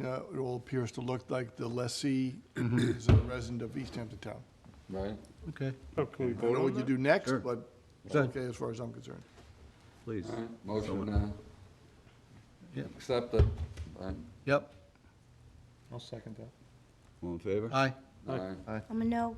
No? Why? I didn't want to give them two lots. Okay, I'm not gonna- okay. yeah. Oh, okay. I remember that, yeah. They've had two lots forever, Diane. No, they haven't. They've had one. Okay. Well, they've been Okay. using, Well, no. they've been Right, using you're two right. lots Well, forever by the and not little paying was for just it. going by the corner of their person. house. 6 yes, 1 no. One tax map parcel, all the trustees, where those little lot lines are, doesn't matter. But you know what? It's worth revisiting because we need to all be educated and I would I thought discuss this it in the was future already more. discussed Yeah, that part. definitely. Okay. It's not a I dead issue. I think we talked about the I understand the possibility policy. of a I do half understand why the lot, policy Right, is. right. Okay. but we didn't get to do that. Yeah, I either. was going by Miss Keene, Pamela Keene. She looked like she was legal. I mean, as far as I saw it. Yeah. All right. 3 Mile Harbor, application of Lobel Dashevsky. Okay, I've actually been thinking about this for a long time, so if nobody minds, Only thinking? I'll give it a stab. Okay. This particular application, or applicant, when they moved into the home back in the 70s, yes, there was a staircase to the beach, but there was a storm in the early 80s, and they built a new one, similar to what was there, 14 feet away, and all indications are that they did so without a permit with the building department, with us, all the different agencies. So Lori was kind enough to reach out to the building department and explain the situation. They said that they will not accept an application or send an inspector out until we, and we do have an application, submit a permit from our office saying that, in fact, this work has been done. However, when I went out and looked at it and I took a picture, I'm not a carpenter, so obviously, you know, the building department's got to send someone out to make sure that it was done right. Why do we want to approve something that's not built to code? I don't know if it is or not. We're not, I don't think we're approving, we're not approving the structural integrity. Right. We're approving, But we're aren't we? approving the Because it's right already to in put it place. over on our land. It's not like they proposed this project just and it's did going to it. happen down the road. It's there. We're going to approve this thing, and we don't know if it meets structural standards. That would be a memo And that we I will would never send know with because it. we have no expertise in the subject. Right. How will you know? It could go out there, it could be built with, you know, timber piles and everything. We don't have rules and structural standards. And this I mean, is, you know, and our permit. Presumably, the building department, I mean, if they built it with 2x2s or, 2x4s, I presume the building department would say it's structurally unsound. It wouldn't issue a building Francis, I think honestly what the deal is here is a catch-22. Yeah. ZBA won't act on this until we act on it. Correct. Neither will the town, so. So we should do it? Somebody's got to go first. Yeah. If you are the landowner, which everyone is accepting No, I right think now, that's you where, better that's give where this consent is or they're sitting. not going to review the application because it's not, the Right. principle here is that it, So we're at finally least being part of it's on recognized here. some Yeah, public. but property. That's a good, that's a But you know positive what? way of looking Yeah, at this. we're first base. I I don't like probably the idea, shouldn't they say just this, went but and I'm did going it. to.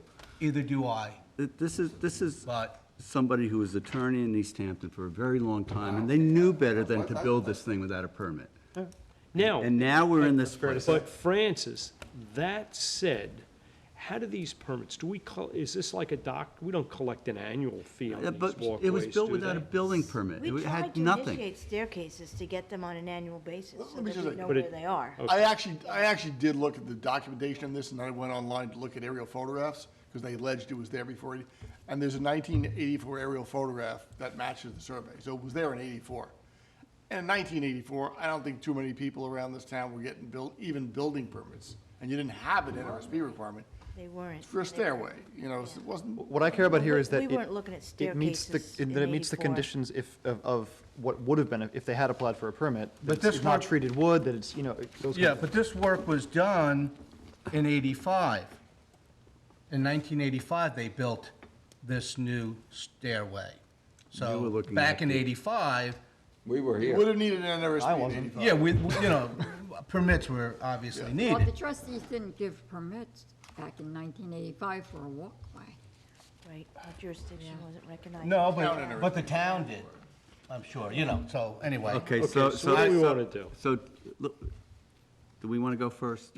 Let's just- Yes. Okay. I make a motion that we accept under the conditions that I spoke about and allow the permit to be sent to the building department so they can go out and inspect it. And There's- how about if we Yeah. add to that a condition, as we have done on prior permits, that should this board determine that an annual agreement is necessary for continued placement of said staircase, they will initiate it with the homeowner. They're looking to sell their home. They'll sign anything at this point. I mean, Yeah, because, it started out originally just for structures mostly on the ocean, because Right. they do wash away so much more easily. Say it again? Stairways on the ocean? No, say Oh, what the trustees can approve placement of the stairway conditioned upon, or conditioned upon, how would I say it? Should the board determine they want to have an annual agreement for the continued placement of the stairway, they can initiate that annual agreement. Do we do that anywhere else? Yeah, I don't, Yeah, we have some structures where it's in the permit, we have some where we were actually charging annually for staircases. but shouldn't it be every Yeah. staircase for one of Well, them? I we were mean, trying to get it to be Okay. uniform. We were I trying. would We suggest do it to either everybody. either you Yeah. treat it like a Staircases. dock and you charge Down you to an the annual beach. fee, or you don't, but have something that says that we Is don't it have to. touching the beach, Brian? But don't we have Down on the that? public beach? That has to It be a is. policy. It We is. can't do this on a You have to be case-by-case. consistent. Yeah, we're trying to be consistent. We Not, were. like, if you're consistent with all, let me ask, so stairways, if they're on Trustee Beach, you currently don't charge a fee, annually. is that right? There are some on the ocean side that we are, or we were, sending an annual agreement for. Yeah, Who'd have like stairway in the Barron. ocean? Barron's got one. Yep, But it's not, yeah.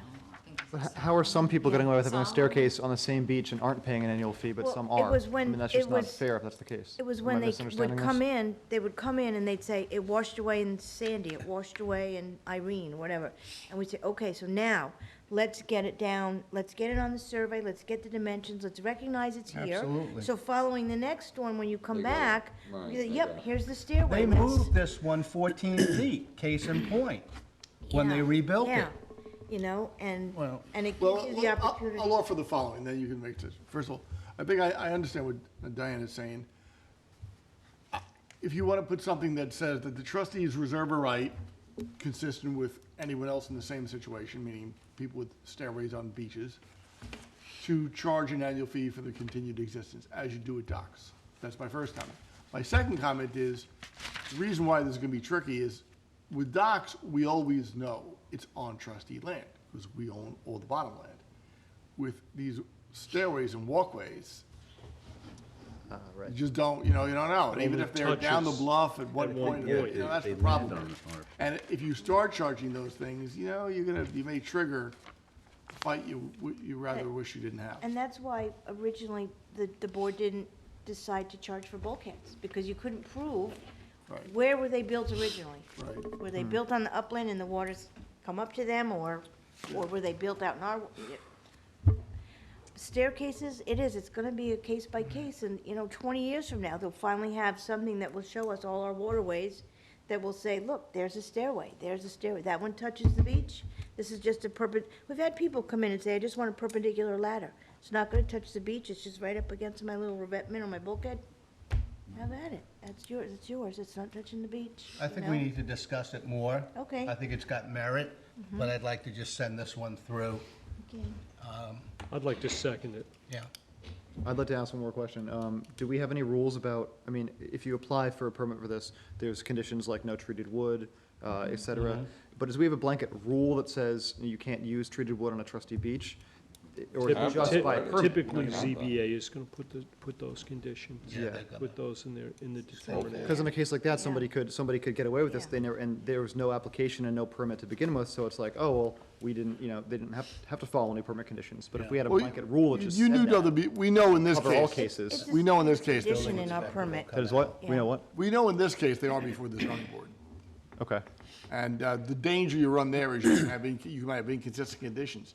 If the town, through the zoning board, is imposing natural, environmental restrictions on these things, they might be allowing something you're not, and vice versa, and Okay, so we have a it gets motion. messy. And this is pre-existing, guys, keep in mind. If this was built in 85, the likelihood is that it is CCA. Right. Okay. Without a permit, right? Yeah. Okay, so we have a motion. We're Second gonna by Jim. set your addition aside for now. I think so. Just for now. Okay. I want to revisit it too. Second by Jim. All in favor? Aye. I'm gonna abstain. I I'm gonna haven't seen it or abstain. anything. I don't know anything about it. Yeah. I don't know enough about this. I'm reserved on We're not going I'm first. sorry. We're not Well, going first. wait. Look, If the we thing- don't go first, we don't go nowhere. Right. And, this- Well, that's a position, and this Yeah. isn't the first application that the But ZBA, got- that the, you've got a majority of that the trustees town is present. doing Majority this. wins. You've got so- four, you can go forward. Not a majority. Oh. Yeah, it still goes through. Yeah. I just personally don't feel comfortable voting one way or the other. I really don't. No, no, I'm no. sorry. 3 people are abstaining, is that right? Yes. Yes, Yeah. and Is that 4 right? voting yes. Tim, are you abstaining or are you voting yes? No, Okay. no, I'm probably not. So you No, got I'm four. annoyed. You got I just four. haven't seen it. I'm It Yeah. still passes, whatever. You are abstaining? I'm not trying to hold it up or Jim? anything. I just don't feel comfortable I'm for it. voting yes or no. Rick? I'm okay. Good to go. 4-3. Great. Okay. All right, administrative, payment of bills, Staples, $13.25. Stewart Seafood Market, $170. Clams for the Sportsman Alliance Expo. Do I have a motion to pay the bills? I'd like to make a motion to pay the bills. All in favor? Oh, Francis, did you get the one Marine Builders? No, I only have the 2. Well, I put it down there somewhere. Where? Yeah, on the side, on the right-hand side. It wasn't inside of the agenda folder. That's it. And this is it. Holy It's big. Schneikes is an understatement. It wasn't inside. It was on the right hand. It wasn't in the folder. It was outside of the folder. Outside the folder. Yeah, That this yeah. Okay, I have one more invoice. Trapdoor right there. Marine Boat Builders Company. Is yours? You got it? Okay, are you guys paying attention? I am. All right. Sorry. Marine Boat Builders Company. for the pump-out boat parts, $446. Like to make a motion to pay it. Pay the bill. Jim made the motion? Jim made the motion. I'll second it. Okay. All in favor? Aye. Okay. Can I make a motion, we table the 2 minutes, and I'll get my comments off to my co-committee people before the Okay. next meeting? Okay. Table. We need a second. Need a I'll s- second, yeah. All in favor? Aye. Aye. Financial report for March. Has anybody reviewed them yet? I had an opportunity to look at it, and it appears to be in order, and I would make a motion that we accept it. Do I have a second? I'll second it. All in favor? Aye. Renewal of certificate of deposit ending in 0230.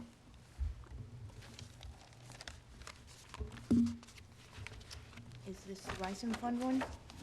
Is it what? Is it the Rison Fund one? No. No, okay. Do I have a motion? Yep, to roll it over? Yeah. Yes. I make a motion. Second it. All in favor? Aye.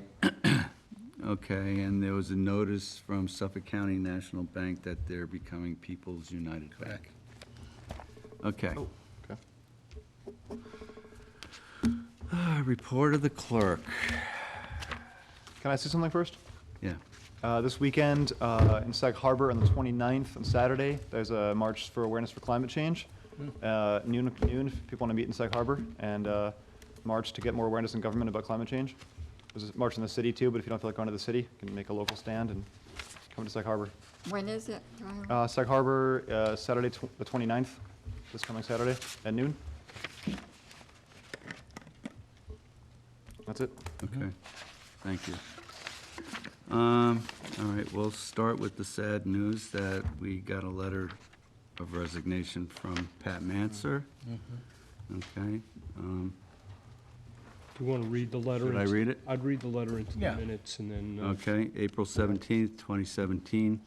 My decision to leave the East Hampton Town Board of Trustees is made with a great deal of soul-searching and true torture, or personal torture. I have wanted to be a trustee since the 1980s, really, really bad. This Board of Trustees is where he who can talk the longest, loudest, most foul can take over and lead the board. This kind of behavior is to the detriment of the morale and productivity of each and every board member. I cannot sit, pretend to be busy, and just collect taxpayer money.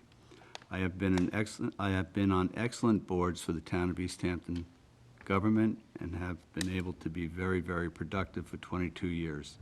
I thank the people of our community for that opportunity. All right, so I guess we need a motion to accept the letter of resignation? A motion? Nobody wants to make a motion to accept it? I'll make a motion to accept it. Do I have a second? I don't really know whether you. Oh, we don't have to do this? Certainly is awkward. What if we? Do we put it in? I mean, that, right, that, I mean, we have a vote, some people will vote to accept it, some Doesn't people matter. vote to deny it. I All don't right, see a so point to Either have way, a it's vote. it's not like she's Member has gonna, resigned. Done member has- deal. no, she's gonna come back if we don't accept it. No, I know, but I don't think it's, I don't know that we need to have a vote I on that. think you did what you had to do by reading it. That's about it. all right. I'm sorry to see her go. I mean, I am also. it's really unfortunate that, you Yeah. know, that she feels that with, that, I don't think a She has those perception of feelings. our board is all that accurate. I mean, she could have stuck it out, you know, finish her term up, but yeah, I mean, we all liked her. Okay. Does this change our quorum number? No. What happens, I mean, do we now, I mean, Quorum now we have is an one odd, more now we have than an half. even number of people, which is strange. Right. I guess we still need five. We still need five either way, so yeah. All right. I guess at some point we'll have to discuss whether we want to fill the seat or not. Okay. I also asked Lori to get an idea on what it would cost to get a third pump-out boat, and then Yeah. possibly research. I did a little research. You Spoke did? to the fellow from Rhode Island, who makes them for us. This is it, $91,000, yep. So, There's still grant monies available? that's the next step, we'll see what's available. There's a halfway filled out application somewhere in the office. Okay. Yep. I was- And do we have somebody Yeah. interested in manning this boat? Not at this time. Okay. No. But it's always been the idea that, you know, if any of the other two are out of service, Sure. you've got another one. Yeah. And I know Sag Harbor wouldn't be interested in having it go over to Sag Harbor Cove, right? Isn't that the case? Yeah, I don't know that it would, I don't know that it would be dedicated to there. No, not that, yeah, of course not. Right. I just know that there's definitely more demand for it, so I'm on board with looking into this. And Yeah, I'd like to see a third one. Yeah, both our pump out guys have Yeah. advocated for another boat out in Montauk. Montauk looks like Yeah, in the They summertime. did a lot of, they pumped a lot of stuff last year. Yeah. A lot of volume. What do you mean stuff? And I have no also, objection to looking at that. also along that line, how would the board feel about hiring another part-timer to run the boats who could fill in on the day? If we staggered the days off on the operators, then we could put the part-timer in and keep them running 7 days a week. As long as it doesn't during cut the anybody's season. hours to lower than they'd want. Right. Why would it cut their hours? And I'm talking about working on their days off. Yeah. And filling in if they're sick. Well, that'd be okay. I think it's good. That's a good idea. Yep. Good idea. Yeah, I would talk, I We have I the would demand. ask that we speak to them Yeah. and, you know, get a feel, you know. Well, they would need, Sid spoke with me about it. that they would Because be in he's very, favor. very busy in Montauk, yeah, yeah. Yeah. Kind of that's makes fine. sense to me. Yeah. Especially getting maybe a third, that person maybe could be put right onto that boat. It's a great Trained up to- segue if one of those Eventually, guys, right. you know, retire, move on. Right, you're training another person. Yeah. and- Yeah. We have Yeah. to make sure, the guys this year, they do their training before they start. They have to update their Red Cross and hazmat and, Does Ed Michaels provide any of that training? yeah. Okay, good. Yeah, so that would Nice. get done, and then a new guy would get that too, yeah. Okay. All right. Do we need a motion to do a job search or something? No, I don't think so. No? Degree? Yeah. Yeah. Just agree? Okay. All right, so we'll Do we'll the- talk to Find them somebody. and then run an ad or Yeah, whatever we have to yeah. do. That's all good stuff. Yeah, Great, yeah. maybe one of the guys has a All suggestion. right. Create some jobs. Sid. Lori, what is this?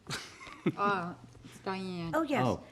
Yeah. Last year and the year before that, the pump up boat guys, we were talking about getting them some clothes, shirt, hat, jacket. Identifying, put the seal on Sure. it. And, you know, my thought had originally to go to wherever we got the trusty jackets years ago, but, That's what I thought. yeah, but I never got around to figuring out where we went, who we saw, blah, blah, blah. Yeah, it's Skidmore. So this came to the house, and I know my husband recently got some stuff with a Yeah. logo on it for his guys, and it just And, really. and Manny does Yeah. it too, him and his wife. I buy from him up, down below, the sign company. Oh, East End okay. Apparel. They have Okay. a great selection. Oh, you see, So we I could would do like that. to do it local. Sure, Yeah, if we can support sure. the local guys, Yeah. they're Yeah. the best. So Sure. basically, all it means, you know, is get our logo to whomever we want to do it, and then, you know, get the guys to go in and choose, you know, a couple shirts and a jacket and a hat. What's the name of the Yeah. place? East End Apparel, Okay. okay, yeah. Yeah, that would be great. Yeah, they, it used to be owned by Denise from Ocean Graphic, and then she sold that. Oh, okay. Or she sold Ocean Graphic, and now she's partners with Manny and his wife. I Yeah. realize Yep. that. Okay, Yeah. That's who okay. started it with us. Yeah. Oh, that's Ocean cool. Graphics. Yeah. Yeah. Great. Well, Ocean Graphics has done our logo for our boats and stuff, so they've got Oh, yeah. They've got it. Yeah, they could do that. Yeah, okay. But yeah, we'll get those guys set up finally. That'd be good. Yeah. Some bright orange Yeah. things or something like that, you said? I No, think? no, not No? orange, no. Blue. Blue and Navy white. Blue, blue. nice and Blue blue? and white. Okay, Blue and okay. white, yeah. Visibility is not a factor? They have vests, Okay. life jacket vests that they could Yeah, put sure, on. They okay. should be wearing. Yeah. All right, correspondence, public notice Bo. for proposed shellfish aquaculture lease sites through the county. That's informational. Okay.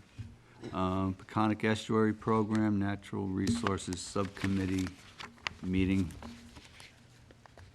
Yeah. On